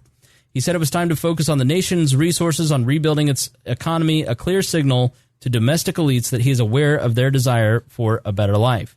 He was even hanging out with some K-pop stars. So he... what? Hey, just hanging out with the K-pop stars. Yeah, I know, yeah. He's like a little superstar. And then he talks about the economic zones that I talked about earlier. And he encourages Trump not to fall prey to establishment fears. He writes, political opponents will claim they'll just renege. You just wait. They will make the same we beat the other guy statements Kim and Trump will make for their domestic audiences. Media is already teeing up denuclearization as a straw man, claiming that if Trump comes home and the North still retains its weapons, he has failed. Such remarks are ahistorical nonsense. Denuclearization is a process, not an event. The Obama-era Iran Accords required 2 years of negotiation that didn't even involve the actual weapons. The U.S.-Soviet Cold War progress was measured in baby steps strung out over decades. Fast-track denuclearization has its history, too, in the failures of Libya and Iraq. Success will be measured as North Korea engages in the international system, thus reducing the threat of war as a base for reducing the weapons. Reviewing, and I love this line, reviewing the last 10 years of Western political thought on North Korea, it is staggering how poorly predictions have panned out. There has been no succession struggle, no societal collapse, no coup, no war, and no progress. It has painted one picture. The West is intellectually blocked from considering another. That is the most dangerous thing afoot as the 2018 summit looms. And so they're absolutely right. It is disturbing how the media, and I haven't really seen this, but you watch, like I was reading the New York Times in my prep as two Koreas talk peace, Trump's bargaining chips slip away.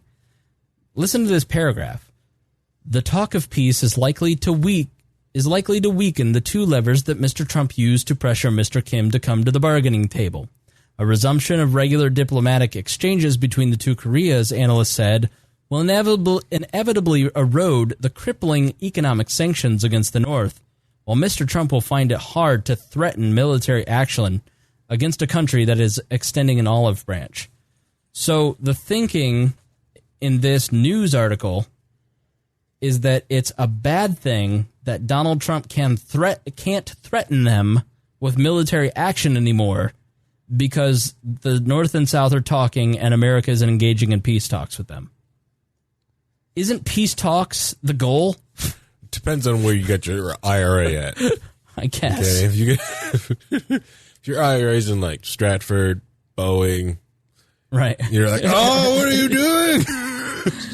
Right. It's just amazing how. And you get these F-35s off the ground. Go ahead, Harry. Yeah, I'm sorry. No, go ahead. You got stuff to say. Do it. Say it. You're right. It's just more of like they won't accept just because it happened under Trump and didn't happen under Obama. Yeah, like the thought of Donald Trump getting a Nobel Peace Prize. Yeah, has to be panic-inducing for people in the New York Times. Trust me, I don't want any president. I don't think a president should have a Nobel Peace Prize. No, but the absurdity that and then there's these massive jokes about like, well, he didn't do anything. He didn't make this happen. All right, there's a lot of things Obama didn't make happen. He got credit for it. Yeah, Well, he really, I mean, his tough stance has been a part of it. Yeah, because I think part of Un's calculation is not only the rising pressure in his country, it's the rising pressure of the United States, and also his weakened capabilities now with this collapse. Correct, and watching the stuff that's going on with China and Russia, and then noticing like there's too many variables right there going around him, and that they can't really be sure of one thing. Right. And can they really lean on Russia? Russia's already got messing with stuff in the Middle East. They're low on funds and doing other stuff. So will they come over? Possibly not to help you. Right. China, well, there's a trade war. They didn't enter it. Right. China has always had a dim view of North Korea. Right. Kim Jong-un got a meeting with Xi Jinping, the president, the ruler of China for life. Yeah. And he was just like nonplussed. Right. Yeah. And I think their response was like, you need to cut it out or that'll be, my vacation town. Right.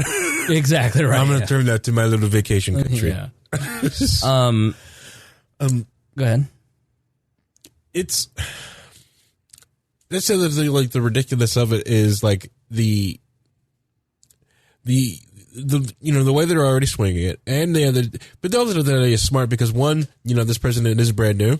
If getting into it, you can also help Trump become a 2-term president with this, right? I know. I just threw up in my own mouth saying that. And that's one will let you guarantee some bit of stability through these baby step talks as you move through. Right. And the other thing was when people talk about denuclearization, you know, there's a lot of things you just can't turn off. Some things are safer as they are. It's whole units and working, and then they are turning on off and putting, you know, and trying to find somewhere to store. Yeah. You know, because, you know, like, because turn it off, it's like, where are you going to store it now? It's going to be doing its thing for the next 1,000 years. Yeah, like, let's look at the actual declaration, because I printed off the actual declaration and read through it. I mean, listen to the complication of what these two countries are talking about. You know, they talk about, they met at the Peace House on the 27th, with Kim coming into South Korea and then pulling the South Korean president into North Korea, and they stood there and talked for 30 minutes and held hands and hung out. You know, they write, and they both signed this agreement that says the two leaders sharing the firm commitment to bring a swift end to the Cold War relic of long-standing division and confrontation, to boldly approach a new era of national reconciliation, peace, and prosperity, and to improve and cultivate inter-Korean relations in a more active manner, declares the following. They are going to reconnect blood relations, and, you know, bring forward the future of co-prosperity and unification, facilitated by comprehensive and groundbreaking achievements. And basically, they're resuming something that they had stopped last year, which is families from the North and the South are granted the ability to meet each other. So if you had two sisters, for instance, or a mother and daughter, or whatever, you could meet at the DMZ and spend some time together. So they're resuming that. They affirmed the principle of determining the destiny of the Korean nation on their own accord, and agreed to bring forth the watershed moment for the improvement of the relations, and fully implement all existing agreements and declarations, which I think is significant. They agreed to hold dialogue and negotiations at a high level. They agreed to establish a joint liaison office with representatives in Kaesong, so they can work together. They've also reinstalled the telephone, so they have the ability to have direct access from the president to the president. And they agreed to encourage more active cooperation at all levels, with a sense of national reconciliation and unity. And they're going to hold special events. They're going to participate jointly in international sporting events. North and South Korea will swiftly resolve the humanitarian issues that resulted from the division of the nation, and to convene the inter-Korean Red Cross meetings. More reunions. They are going to implement some new projects that never got done from the 2007 agreement, including a transportation corridor. They are going to make joint efforts to alleviate the danger of war. North and South Korea agreed to completely cease all hostile acts against each other in every domain, including land, air, and sea, including military actions that they take in the DMZ, like the broadcasts on loudspeakers and leaflets on both sides. So Taylor Swift listens are going to go down. Yeah, exactly. They used to just blast music all night long into North Korea. They're going to open up some. They had some clashes in the West Sea, and so now they're going to work to open that up so it's safe for people to fish. They're going to hold frequent meetings between the two militaries. They are going to bring an end to the armistice. They reaffirmed the non-aggression agreement. They agreed to carry out disarmament in a phased manner, and start degrading the confidence building in both sides. They're going to hold trilateral meetings with the U.S. and China, and this one is the main one. South and Korea, they agree the common goal of realizing through complete denuclearization a nuclear-free Korean peninsula. So I just think that the two sides, I think Kim Jong-un is not his father and grandfather, and he doesn't face the same world that they faced, nor does he face the same challenges. And so it's the first go-around with him. And if he lies, he lies, okay? They already have ICBMs, and they already have nuclear capabilities, okay? If they agree to denuclearize with the United States, then they have the IAEA from the UN coming in and doing inspections. I read one article from a former member of the IAEA that said the North Koreans were extremely easy to work with. They were super polite. They were never in any danger. They were forthcoming with information, completely different than the Iraqis and Libya, where you were taking your life into your own hands. So, to me, it's what's the alternative? Okay. Well, you can't trust the North Koreans. You shouldn't talk to them. You shouldn't make agreements with them. Shouldn't do this. Okay, so what's the alternative? Like, they're going to make nuclear weapons either way. At least we're going to make it harder on them if we're in a peace agreement with them than it is if we ratchet down sanctions or, God forbid, have a military action. Like, right. The conservatives and the hawks are offering no solution. They're just offering, don't trust them, don't trust them, don't trust. Like, okay, well, then what's the alternative? What's your solution to the problem? Because you haven't done a very good job so far. Make them fat with McDonald's. Is that your solution? Yeah, pretty much. Yeah.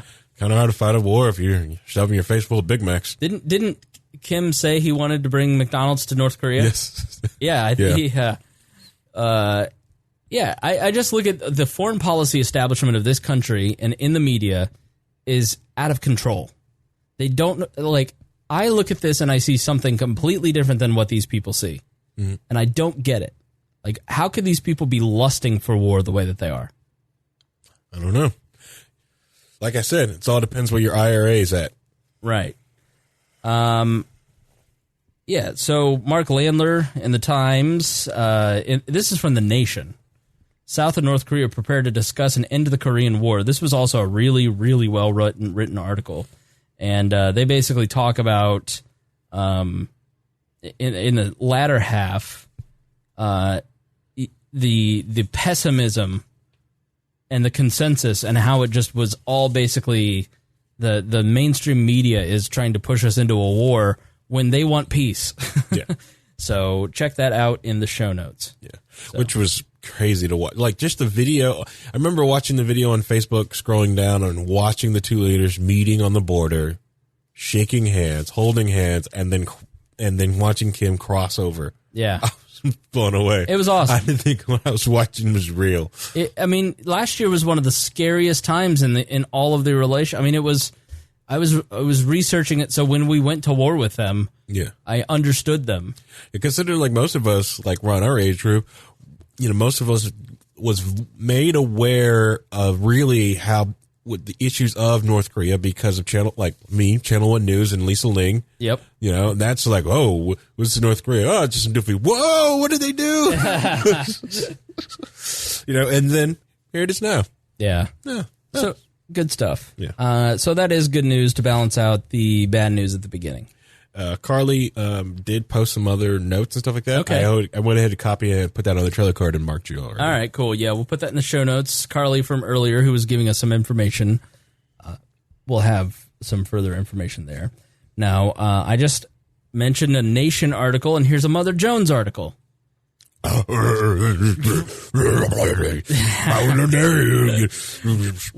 We've looked at National Review, we've looked at the New York Times, we've looked at Stratford, we've looked at antiwar.com, we've looked at Reason, we've looked at Mother Jones, The Nation, we've been all over the place today. Next lawn. So listen, you gotta go. You'd never know what you're gonna find. And I found a great breakdown of the Golden State. Do you know about the Golden State Killer? Like, you've probably heard of it. Yeah. Lacey likes to. Most people's wives would like to watch that morbid stuff on that channel. Right. So 48 Hours brilliantly took their show and made it a podcast. And so they just released one on the Golden State Killer. This dude was a real piece of shit. Yes.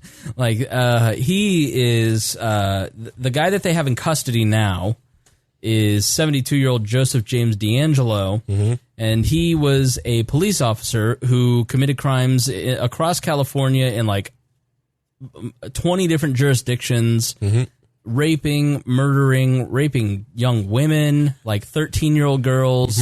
You know, like he would break into a house, and there was a meeting at one point, okay, and he had only struck women, and the news reported that he's only struck women, and so he changed his pattern and he started breaking in, raping the wives and killing the men. In one case, he like stacked dishes on the guy's back and made him listen while he raped his wife, and then like killed them both. You know, there was a meeting where a guy said, you know, if he breaks into my house, I'm going to kill him. And the Golden State Killer targeted that guy because he must have been in the meeting and nobody knew it. Right. He's just a real awful, horrendous person. And no one's ever, like, they've had some leads, but he just was he was very careful. It makes sense that he was a cop because he only left trace DNA. Right. DNA didn't exist when he was doing these crimes. You know, and somewhere along the way he stopped.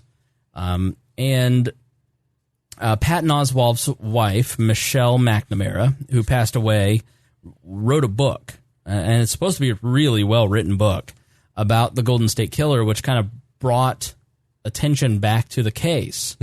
And lo and behold, they made an announcement that they arrested this guy. Well, I want this guy arrested. Okay, I want this guy to pay for the crimes that he committed.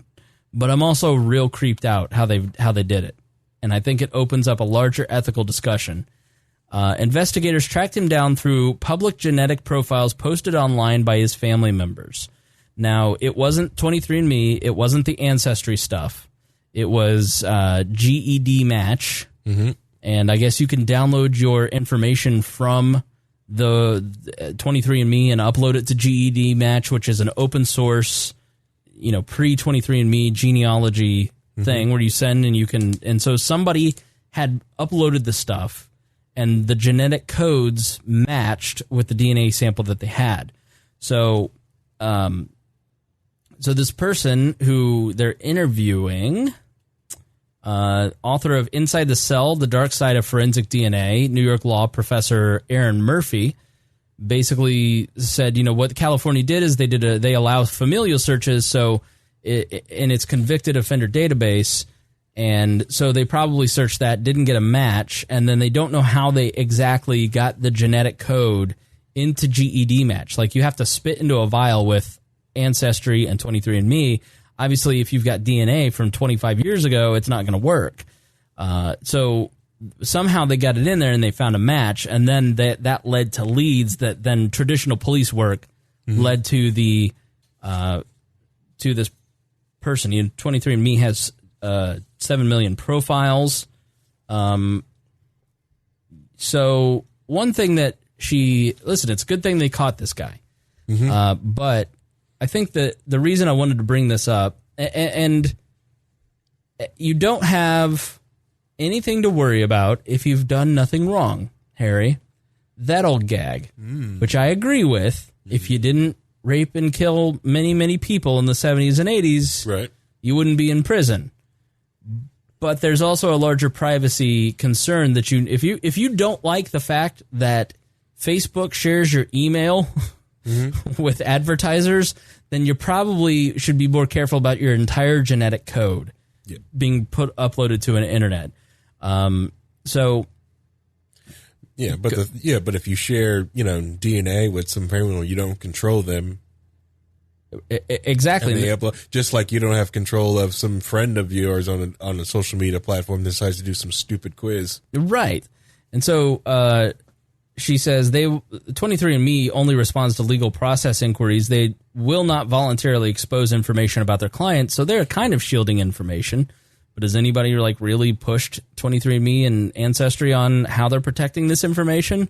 What happens if they get hacked and all those codes that's in these XML files gets hacked? I'm sure it's protected like Equifax protected your credit information. Thank you, Harry. I'm glad you're being optimistic. She writes, she says, there are a lot of warnings on these sites that they can't guarantee your privacy. If it only affects me, it's one thing. If I'm making a decision that affects my brother, sister, mother, father, children, essentially everybody I'm related to, I think that's really different. I don't know the answer to how best to manage that problem, but I do think it's a serious issue. One member of the family can essentially forfeit the genetic privacy of an entire family for generations. Mm-hmm. It could be unnerving down the road. So I think you should just be aware. I think it's cool. And I'll be honest, I'm still probably going to do the Ancestry.com. Like, Abdul did it, and it showed, like, the path of his ancestors, and it seemed really cool. And I'm really into genealogy. I'm curious about it. I'd like to see the health stuff of it. I don't, like, I'm not Mr. Privacy like you, but I'm sure you read that and you go, I'm not only am I not doing it, I'm putting a cease and desist on my entire family, right? I wish I can, but I've got a lot of bootlicking status in my family, and some people that I'm sure have eaten lead paint. And then there's a lot of people that, because everyone's got those aunts and those family members that are very into their genealogy or where their family come from. That's how I can trace my family back the way it can. I don't know if they did the DNA testing, but they know they do that stuff. Would you like to talk about your ancestors from England and what they were up to, Harry? The reason why you were involved in the slave trade in the past? Family, well, involves a heavy word. Operating. You got to make a buck, and possibly fought against the United States in the Revolution, and then got land in England. So, and then defunct to Canada. After certain other things happened, it was a convoluted process, of land grab and stuff like that, and then eventually became United States citizens after. Right. But stuff happens, Stuff happens, like the Django Unchained, only you're not Django. You're the Candyman. It's okay. I'm more worried about what upset we may find out, like, my family owns your family. That's what I'm worried about. You were literally the black market. Yes. Thank you for that joke, Stone. Yeah. So... Are you doing Stone jokes? Speaking of your family, Harry, and your family being bootlicking status, are they all Democrats? Majority of them are, yes. District 7 Democrats, too, by the way. Okay, how are they handling the Kanye West stuff? Just like you would expect. And it has been hilarious because I've rattled on them like how they would flip on any black person the moment they switched and call them a coon or Uncle Tom the moment they do anything dissent. And as soon as it happened, boom, I'm like, look what you just did. You didn't do anything and even vote for somebody. Nope, they just flipped on somebody. Kanye West basically came out and has been, he wore a Donald Trump hat. It started with him saying that he liked the way that Candace Owen thinks. Mm-hmm. Candace Owen is connected to Turning Point USA, which was formed over the last couple of years by a guy named Charlie Kirk. And it's basically like a college-aged Republican group, I guess, some sort of competitor, like the Republican version of Students for Liberty. Mm-hmm. And Candace Owen is a YouTuber. Red Pill Black was her YouTube name. That's how she came to prominence. She's a young young black woman. Harry does not like when I use the term African American. And that set off a shitstorm. He lost 9 million Twitter followers. He was just Uncle Tom and all over the place. Mm-hmm. So then he started ranting about, listen, you need to be able to think for yourself. Yeah. Like, free thought is important. Like, just because, look at Chicago, like, there's almost nothing that he said that if you go and read that you would disagree with at all. Yeah, and there's some people calling him not black, even though, Chicago guy, right.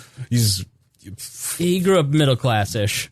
So what? Majority of some of these black people that say that they grew up middle class. Right. Okay? Rick Ross was a prison guard. Yeah, come on. Yeah, look, a lot of these guys, like, I even had like one of the things. I had one of my friends like, oh, he's not black. It's like, dude, you went to Brebeuf. Brebeuf is a very wealthy Catholic school here. Yeah, and it's like, how dare you? It's like, you even question my blackness. Dude, I at least went to public schools. You went to Northwest. I went to Northwest. You went to school with Miranda. That should tell you something. All right. Questioning whether I know black people or black history, you should question yourself. I know I'm black. You're basically Uncle Remus. Is it what's the cartoon? Uncle Ruckus. Uncle Ruckus. Okay. Uncle Remus is another extremely racist cartoon. Yeah. But Uncle Remus. So he was just tweeting about love and saying a lot of what he said I haven't disagreed with. Today he was quoting Thomas Sowell, for God's sake. So, which is awesome. So yeah, I think it's an important cultural thing because it's the first time someone of his stratosphere has basically just taken it right to, like, I think he's probably the most famous turncoat towards from I mean some of the stuff that he has said, 2005 Kanye, George Bush doesn't care about black people after Hurricane Katrina, All Fall Down in the College Dropout album, he raps, I say fuck the police. That's how I treat them. We buy our way out of jail, but we can't buy freedom. We'll buy a lot of clothes, but we don't really need them. Things we buy cover up what's inside because they made us hate ourselves and love they wealth. In Crack Music and Late Registration in 2005, he rapped, How we stop the Black Panthers. Ronald Reagan cooked up the answer. You can't hear that? What Gil Scott was hearing when our heroes and heroines got hooked on heroin. Gorgeous in 2010's My Beautiful Dark Twisted Fantasy. And at the airport, they check all through my bag and tell me it's random. As long as I'm in the polo smiling, they think they got me. But they would try to crack me if they ever see me, black me. And what's a black beetle anyways, a fucking roach? I guess that's why they got me sitting here in a fucking coach. New Slaves, 2013. Meanwhile, the DEA teamed up with the CCA trying to lock, I'll let you say that word, up. They trying to make new slaves. See, that's what privately owned prison. Get your piece today. Black skinhead. Watch who you bring home. They see a black man with a white woman at the top floor. They gonna come to kill King Kong. And in 2016, in feedback, hands up. We just doing what the cops taught us. Hands up, then the cops shot us. So, he's now quoting Thomas Sowell after, being fairly, none of that's radical. I agree with most of that. Yeah. I don't think and the Thomas Sowell. And the Thomas Sowell. I don't think that Ronald Reagan created heroin, but obviously his drug policies furthered destroy the black community. Mm-hmm. But he's probably the most famous person to kind of like go conservative that I can think of. Did he really go conservative though? He's no. He said his hero was Emma Gonzalez in a tweet over the weekend. But when you're tweeting Thomas Sowell and you're meeting with Candace Owen and you're like you're heading down that rabbit hole. There's a part of me that thinks, okay, he's got an album coming out in 3 weeks, so he's trying to. What's the most controversial, countercultural thing you can be? A right-wing Christian conservative. He's going to start hanging out with Joel Osteen next. If any luck, we can get him to go libertarian. Yeah. No, he's not nuts. Get him on stage with James Weeks. So Chance the Rapper tweeted out, "Black people don't have to be Democrats." Yeah. Your assessment of that, Harry? True. Well, did you see what happened? Look what happened. Okay, with a lot of people with Colion Noir did a interview with a black gentleman named Killer Mike, and they did an interview on guns, and then the black community went after him for 2 whole weeks. And there's like, how can you say this about guns? It's like, no, every black person, you need a handgun and an AK-47 or AR-15. It's right. It's like, I was like, no, this is what you need. And, and watch him just get vilified through the whole thing, and lies get taught about the whole interview with him and with Noir. Right. Which I've been watching Noir's videos for years, but I love his stuff. I don't agree with him on everything. Mm-hmm. We got some, but because he's Republican, and to me, he's not right enough. He's a commie, but and it doesn't surprise me. Like there was the what is it Runaway Slave Project? I can't remember that movie now. I wouldn't remember seeing it in the movie theater. What is it? Now I'm drawing a huge blank. Was it the one that just came out? Was it like a period piece or what? No, it was shoot. I can't believe I'm brain farting on us. See, this is why I shouldn't go to work. I should just stay at home and just watch Gunther. So let me read this. Chance the Rapper said black people don't have to be Democrats, and so, ooh boy, did he get it. Chance is a protege of Kanye, calling him a mentor and big homie in several tweets. But that was Wednesday. Earlier yesterday, Chance had to recant his apostasy. I never support someone such as Trump who'd talk about Chicago as if it's hell on earth and then take steps to make life harder for the most disenfranchised among us. My statement about black folk not having to be Democrats, though true, was a deflection from the real conversation and stemmed from a personal issue with the fact that Chicago has had generations of Democratic officials with no investment or regard for black schools, neighborhoods, or black lives. But again, said that shit at the wrongest time. Chicago's not had a Republican mayor since 1931. Yep. As with many industrial cities, Nick Gillespie writes in Reason. Detroit, Flint. Control there flipped from prohibition supporting GOP machines to Democratic machines due to changing demographics and shifting attitudes toward Catholic and Jewish immigrants. Chance was immediately called out as a hypocrite for defending Kanye West. It's not difficult not to understand why he felt a need to separate himself from his comments about blacks, but not needing to be Democrats. Over the past 70 years, no voting bloc has been more closely identified with the party than blacks. Since 48, when the Democrats inserted a civil rights plank in their platform, a majority of blacks have identified as Democrats. No Republican presidential candidate has polled more than 15% of the African-American vote since 1960, when Nixon received 32%. So he then goes on to talk about, Nick Gillespie says, the car you drove, the food you eat, the music you listen to, none of these things are the same as they were back in 78, 88, or 98. Why is the political party the same? And in many ways, Chance, the rapper, also tweeted this, in many ways Donald Trump ran as an independent. Not only did he openly attack leaders and infrastructure of the GOP, he shredded its dogma on free trade and other issues. Chance's timeline might be a bit optimistic, but there's no question that he's pointing out the right general direction, not simply for the presidency, but for the future of America, too. Independence is what they're both saying. You don't have to have groupthink. You don't have to be a herd of people voting in the same block. You're not betraying anything if you just think independently. Movie I was thinking of is called Runaway Slave. It's put out in 2012. It's from Reverend C.L. Bryant. It's a story of journey across America to find answers. A one-time NAACP local chapter president, Reverend Bryant, discovers that buying into the entitlement mindset of progressives and Black Lives Matter, the black community has traded one form of tyranny for another. And it's actually a very good movie.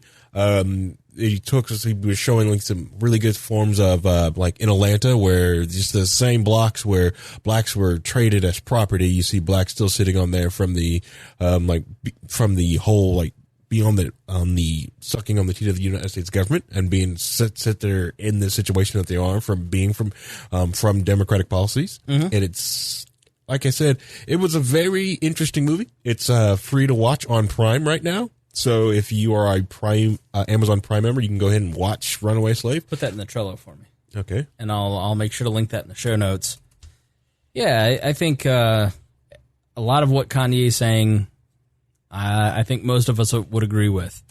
You know what I hate? This is just a personal point of personal privilege. You know, I don't like Kanye's music, but I think he's right here. This happened to me today. Like in the Legal Liberty group, someone was saying, Roger, I don't like. I'm not a huge fan of Chris Spangle, but you weren't correct in the way that you handled that. And I just responded back, why aren't you a huge fan of me?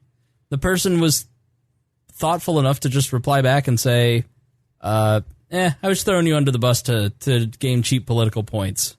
So he's honest. Yeah. And so we talked a little bit, but Yeah, like people go, I don't like this thing. Listen, I don't agree with blah, blah, blah, but it doesn't add more credibility to what you're saying. It just makes you look like an old white man. Like, it's such a boomer thing to do. Is like, I don't agree with blah, blah, blah, but they've got a blah, blah, blah. Like, you don't have to, like, wedge that in there to soften your point. In fact, the more softening of your point, the less effective it is. Like, quit trying to curry favor with other people. Political dialogue is not fashion. And that is a lot of what Kanye West is saying. This isn't about fashion, okay? You don't wear your political ideology the same way that you wear Dior or Ray-Bans, okay? This political speech in America has become, it's just fashion. It has no meaning. It's like this girl who wore the Chinese dress to prom, just wears this dress. It looks great on her. She's a cute girl, 18, not a political bone in her body, not trying to be a political person, just going to prom. Yep. Some dude, quit my culture is not for your appropriation. Not for nothing, but like she doesn't look all that Aryan to me. You know what I mean? But so like we've taken the most like 60% of millennials are multi-ethnic. Anyways, yes. Like we were beaten in school. I don't know about Northwestern, but in Plainfield High School, which was 98% white, we only learned about the civil rights movement and slavery and how all that was wrong. And you don't treat people differently. And everyone, it was like, I didn't have racial thoughts growing up. I didn't have racial thoughts until like Trump won. Then it's like, can you people leave me alone? It just really is getting out of control. And like this guy just tweets this out about this girl in a dress, and all of a sudden she's being bullied online for wearing a dress to her prom. It's in Twitter moments. And as Stephen Miller on Twitter pointed out, Red Steez, who's a hilarious follow, Twitter is literally violating their own rules on bullying by putting this girl in moments and opening her up to more bullying. Twitter is actively helping bully this girl who made a choice to wear something to her credit. She has not apologized. She says, I will not apologize. I did nothing wrong. There you go. Leave me alone. Don't apologize. It's like the girl who put the gun in her waist belt. It's like she's trying to take a photo for her group. Her friends. It's not a national news story. She's just a girl trying to put in her graduation photos a gun in her waistband. Right. Or a girl who is trying to show her friends her prom dress. She's not trying to show all of the world that she's like, okay, let's say this girl decided, you know what? I'm an 18-year-old white female, and I'm sitting in, let's say she's in Minneapolis. I don't know where she's from. In Minneapolis, Minnesota. You know what? I've really been having a lot of imperialistic thoughts lately. I really want to show those Chinese people who's boss. So I'm going to go get a traditional garb and get that made as a dress. Actually, I won't get it made. I'll just buy it off the rack, meaning somebody else produced this line of clothing. It was their thought. I just think it's cute. It makes my butt look nice. Yeah. And I think my friends are really going to die because it will be unique. But the main thing is that it will show all of China and every Chinese American that I, as a white woman, have supremacy. Like, she's not having that thought. Like, and as much as you want to, like, the more you try to shove, well, just because you don't have those thoughts doesn't mean that you're not an imperialist. Okay. Like, the more you cry wolf, the less we care about real issues. Like the fact that Nigerian men are being sold in Libya right now as slaves in open-air auctions. Right. There are open-air auctions in Libya and across Africa right now for slaves. It's not a hidden slave trade anymore. It's open-air auctions. People are being sold into slavery to work on farms in Africa. That's an issue.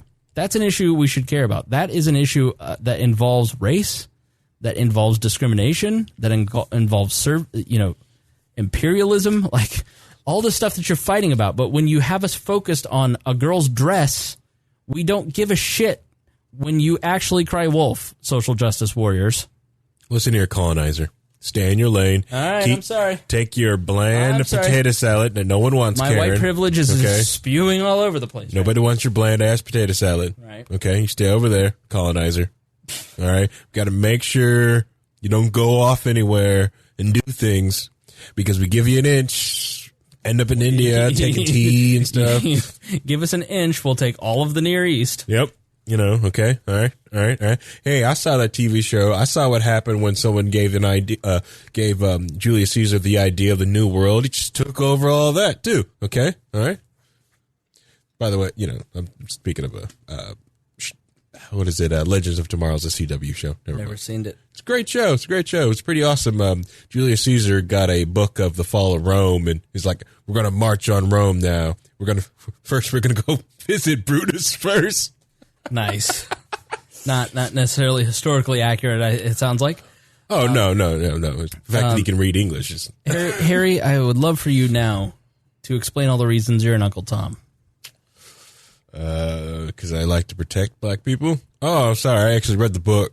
What? I read the book. Read the book. What book? That's the Uncle Tom's Cabin. That's the other thing. It's like, I remember getting so upset about it and hearing Abdul talk about it. And... Abdul was talking about was like, you know what? Read the book. Read the book before you call me an Uncle Tom. Read the book and understand it, because I don't think you do. I think you just see this term, and you think and this term means something, but you've never read Uncle Tom's Cabin, right? And actually understood what was going on in that book. Because if you did, you wouldn't call me Uncle Tom, right? You gonna explain it to us? Because I haven't read Uncle Tom. Read the book. Do the work. Read the book. I'm not a. It's not a long book. I'm more of a Henry Ward Beecher fan as opposed to a Harriet Ward Beecher Stowe. Her brother was a little bit cool. They're both from Indiana. Uncle Tom did a lot on protecting the slaves that are around him. Actually, right. Other than this whole, was he's the person his slave his masters? What were they? Some friends in the book? Yes, right. They were. But there was also showing the peculiar nation, the peculiar situation slavery really was. Mm-hmm. And in the book, you know, like the slave master was planning on, and if he didn't die, was planning on actually giving Uncle Tom his freedom. Right. You know, and working on doing that to the rest of the slaves. Mm-hmm. And because Uncle Tom did a lot to help train and protect every slave that he came encounter with, when he even got slave back in his, in the slave trade. So it wasn't like he's master's friend who's doing no, those were I can't remember the other two characters' names that beat him. But yeah, like I said, read the book. So Kanye West, have you followed any of this? Like, what are your thoughts on it? It's more like just typical what happens when any black person leaves the Democrat plantation. Mm-hmm. You go off and say anything like that. Him saying his stuff, saying the same stuff. Like I remember going on when I used to talk about just being and that edge, edging into republicanism and talking about and making Republican viewpoints. Right. Especially during the Bush era. So a lot of that doesn't surprise me. I'm trying to show that in my family's face and show them that. Personally, I loved it because I can crank Kanye music even louder and look at people. I've never listened to Kanye's song "Power" so many different times. You just crank it, especially you just go running yeah, Kanye. Just a troll. It's been awesome. But yeah, those are it's more of just a mirror on look at yourselves. Look what happened. Right. You know, did he say something really radical? You know, and when it goes back to the whole Alfie thing, it's think about it for a second. If you're so worried about Trump can do this and Trump to do that to you, then why would you even want any other type of government then? Right. When he comes down, so I always say something hey man, a government that can do anything for you can do anything to you. Mm-hmm. You know, if they can do that for you, they can take that away and do something worse. Yeah. All right, well, that seems like a good place to stop. Want to do this question, but we're 3 hours in. Should we do this question? Yeah, let's do this question. All right, listener letter time. Hello, Chris. This is Patrick writing us. I'm a very young libertarian, but I have loved my life since I became one. Once my eyes were opened, everything began to make more sense. Ha. My question for you, though, sir, is that I want to get more involved on the local level to make changes to my city that I live in. What would be the best plan of action or path to go down to do that? Thanks for all that you do. What are your thoughts? First thing you got to do when you go to your local libertarian meeting is to make sure they actually are real libertarians. If they are not, destroy them with logical fallacies and ad hominem attacks until they submit. Exactly. Twist every joke that they make until they cry. To me, personally, one, I think the best thing of the attack is to understand that not every libertarian, just most of the internet libertarians are dicks, which I have come from really being in the Wall group, because before Wall, I used to think every libertarian was a dick and stood away from most of them. Right. But knowing that, wow, that's just some of them on the internet. And the first one, they're very, very nice, very, very cordial people. I think the best thing to do is to find out where your local libertarians meet and just hang out and just get to know the people, Yeah, I think if you want to get involved at the local level, you have a few options. Excuse I put myself to sleep. Because are you going to tell them don't run into the traps of every new libertarian? Well, he's not going to listen to me. Yeah, you're going to fall into those. Right, he's going to do those anyways. No, I think it is important to learn libertarian ideology and continue to grow in libertarian philosophy. I mean, I still, even 10 years in, I constantly read or listen to stuff all the time. I just started listening actually to some of Thomas Sowell's books, Basic Economics. I'm sure people would. He doesn't claim. He claims to be a libertarian in some ways, and he's certainly not an Austrian economist. But I just started Black Rednecks and White Liberals. Yeah, my favorite book. That and Basic Economics. So I'm always listening to some broader libertarian thing. Jeff Riggenbach narrates most of them on Audible. So I'm always kind of I'm always ingesting some overarching book or piece of history or philosophy or libertarian centric stuff. I think that's important, but there are a lot of libertarians who that's all they do. They never read the New York Times or any of the stuff that we read here tonight because, that's for statists. Yeah. I'm only going to read Rothbard, and I'm not going to read the news because that's for statists. Mm-hmm. Well, that's not how you reach people. People want to understand issues, and through the talking of issues, things like Alfie Evans, you can say, who owns you, the government or you? Mm-hmm. Do you own yourself? And because people tune in wanting to know about Alfie Evans, and then they walk away going, oh, I own myself, with that very libertarian concept. I like to do the Reuters Roku app of how much time you have in that day, in the moment right now, to listen to the news. And they'll give you the news in whatever time you have. So if you've got 5 minutes, they'll just throw 5 minutes at That's news cool. at you real quick. Yeah, I mean, so you have the libertarian philosophy piece, you have the current events piece, mm-hmm. and then you've also got the political piece. You have to understand local politics if you want to get engaged with it. So meeting other local libertarians isn't going to be enough if you want to make a political difference. Go to your county meetings, not only your libertarian county meetings, but your county council meetings, your city council meetings. Nobody shows up to a county council meeting. And every county council has some $100 million project before them that they're trying to put their names on. Mm-hmm. So you can make a real difference by showing up with a camera. Like the Boss Hog of Liberty has done a great job of building a news outlet with, a few hundred listeners in a small town, showing up to town meetings and live streaming it with their media outlet. And they've transformed in a year local politics. Right. Because, the newspaper doesn't go and stream live on Facebook the city council meetings, mm-hmm. And then give an hour-long, give 10 minutes of analysis on it on their podcast, interspersed with like farm reports or whatever Boss Hog does. Yep. Soybeans are out now. I don't even know what that is. I know. Soy boys. That's what Cade Coger's up to. Soy. He's just planting his soy, growing his own man boobs. So yeah, getting involved in local meetings is important. You can go as someone who plans to run for office. You can go as someone who is videotaping and putting it up on YouTube. You can go as someone who is just there to learn. Yep. I would not go there to be hostile. I absolutely hate when people go into those meetings or go into, it's like the Adam Kokesh approach does not work. If you were walking up to government officials with a camera in their face and being a nuisance, one time even, yeah, you can annoy them with questions, but don't like try to harass or humiliate them. Right. Because then you will never, ever, ever, ever, ever get them to listen to you. And you will, and the time when you need to stop that $100 million project, you've already blown your capital by being a jerk and making yourself feel good in that moment of an instant gratification. Yep. The real politics of politics. Right. Exactly.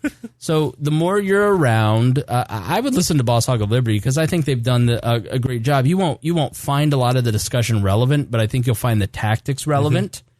So, starting a little media outlet with just a Facebook page, giving updates, streaming that stuff, you'll attract other libertarians through doing that. And then you can decide how you want to get involved from there. I mean, don't run for office right away. Yes. Yeah, like just because you've been interested in politics for 6 months, it doesn't mean that you should run for office because you don't know any policies. Like, that's one of the traps. You should never run for office if you don't know what you would do day one. Like if you don't know how the job operates, you don't know what the scope of work would be. It's just like any other job. Okay, Harry just got a new job. Do you think Harry took the job not knowing what his daily tasks would be, not having some vague idea of strategy as to fix the problems that he's being hired to do? It's the same with government work. Like running on, I'm going to abolish all the government as you run for a city county council seat is stupid. You're never going to win, and you're wasting everyone's time. You're going to be so much more effective if you've spent 2 years going to city county council meetings, taking notes in a notebook that you can then refer back to later.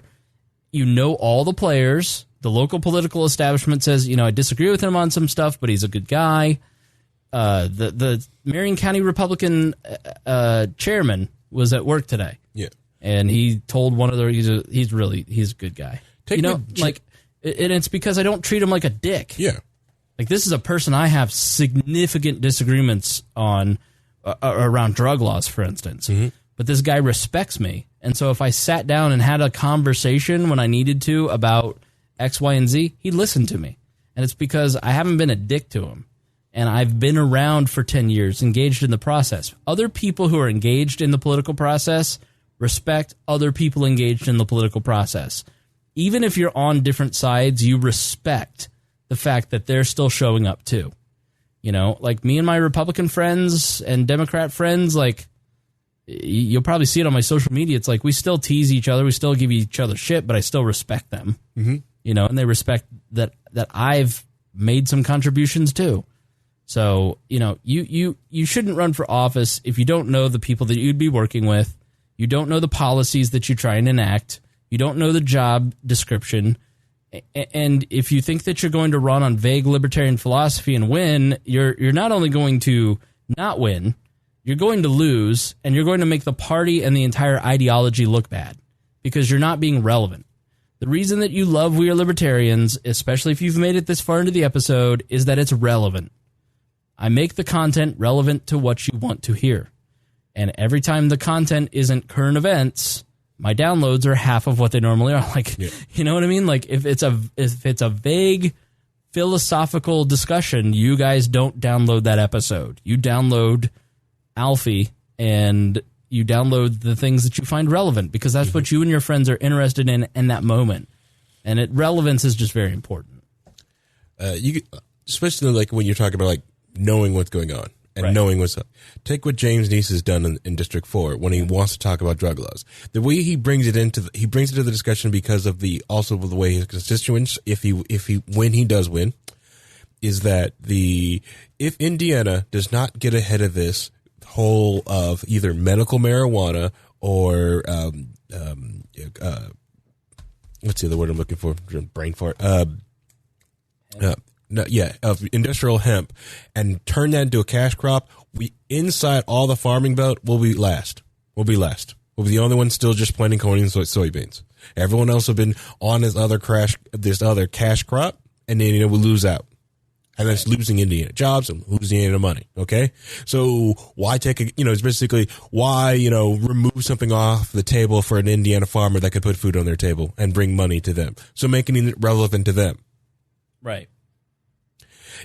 And knowing the issues and going after this and showing that, hey, and we're going to have examples, but that's knowing an issue that's going after the farmers, because it's just no, drug laws are for this violent. But yeah, that's permanent to most people in inner cities, but to the farm town, it's whoa, money, crops, And honestly, if you really talk to James, he actually knows how farming actually works. Right. Strangely enough, it's very weird, but he's out there in the country.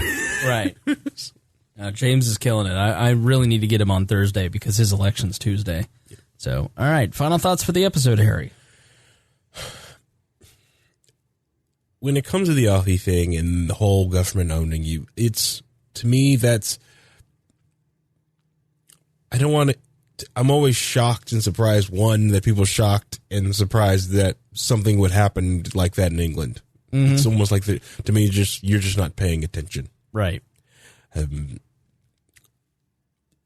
With the North Korea thing, I have hope that it will be it won't be completely open like South Korea is. South Korea being the America of Asia.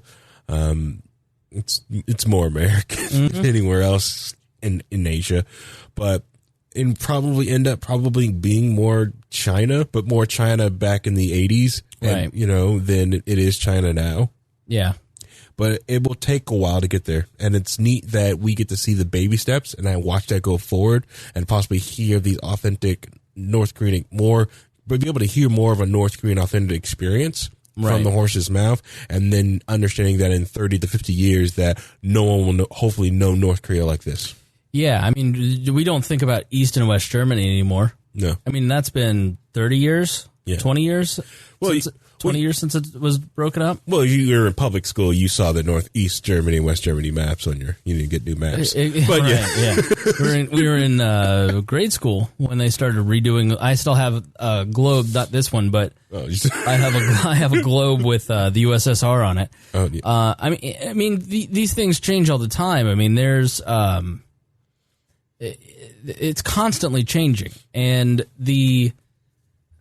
it just is amazing to me that we've gone from a situation where it's never been more high stakes and more dangerous than it was last year with this situation. And we were doing episodes basically saying, I hope we don't die, to now having a ray of hope. And even if he's playing the West, and even if he's trying to play us for suckers, why wouldn't you enter into the negotiations? And I don't think that the right and the hawks of the world are saying don't do that, but I think they probably, I don't know, like John Bolton is not as much of a hawk as everybody makes him out to be, in terms of he's not Paul Wolfowitz. Okay, let me say that he's not like he wasn't really down with the invasion of Iraq. I think I've read. Mm-hmm. But he's very firm on denuclearization for North Korea. So he's not the war-crazed nut job that everybody makes him out to be. I think the mustache does him no favors because it makes him look like a cartoon character. But he's still a very hawkish person, and he's a person who is part of that calculus that he's going to put a lot of pressure on them. And so hopefully they don't push too hard, and hopefully they don't blow this, because this feels like a really good opportunity. And hopefully Kim really pushes to open up North Korea, even if Trump and his team do something stupid, he continues doing it. And I think he's kind of cutting out in some ways the United States by going straight to South Korea, which I think is smart, and I think that's a good sign as well. So I don't know. It's like, why not have some hope? Why not? Let's trust but verify, as Reagan used to say. Yeah. You know, let's have those conversations with them, and this is a long, unwinding process. If I yawn, Harry, this is when you talk. You go, low-key wall tomorrow will be a fun little hangout. You do need to finish the brake job, and so I might bring the camper out to the garage and talk politics, drink beers, and work on the brakes. Yo. It'll be fun. I need new rear brakes. Can you help me do that? We could do that for not this Wednesday. I'm doing my brakes, but we could do that for Loki. Well, how about you get some new tires too? Oh, I'm going to get new tires, but I don't need to spend $800 on new rear brakes. Can I have $400? I'm not giving you anything. I'm giving you a low-key wall episode. Whoa, I want $400 for the rear brakes. I can do it. I just need you to show me how. Yeah, $400. I'll just go to Jiffy Lube then. Jiffy Lube. They'll tell you got good tires too. You give me brakes. Yeah. Then there's Saturday is Gunther's birthday, her first birthday. We'll be doing at the Meatloaf and Potato Studios. If you know where that is, come on, stop by. We're going to have ribs and everything. So nice. All right, cool. Very good. Want to thank Craig DeCosta, Jason Doolittle, Christy Avery, and Brandon Luke for being our $100 a month subscribers. You guys are awesome. Thank you to all of our Patreon subscribers for doing all the things that you do for us. Mostly the ability to do this research, for instance, it's from you guys. The internet that streams, the cameras, the iPads, the microphones, all of it's from you. And you guys make this show what it is, and we are just happy that we get to lead it. And, you know, I have to say, the thing that I've heard, the fallout of this League of Liberty episode, which if you want to hear the thing that everybody in the Liberty movement is talking about, you've got to be a Patreon subscriber, $5 a month, and you can go and listen to the League of Liberty episode 6, and you'll hear what everybody's talking about.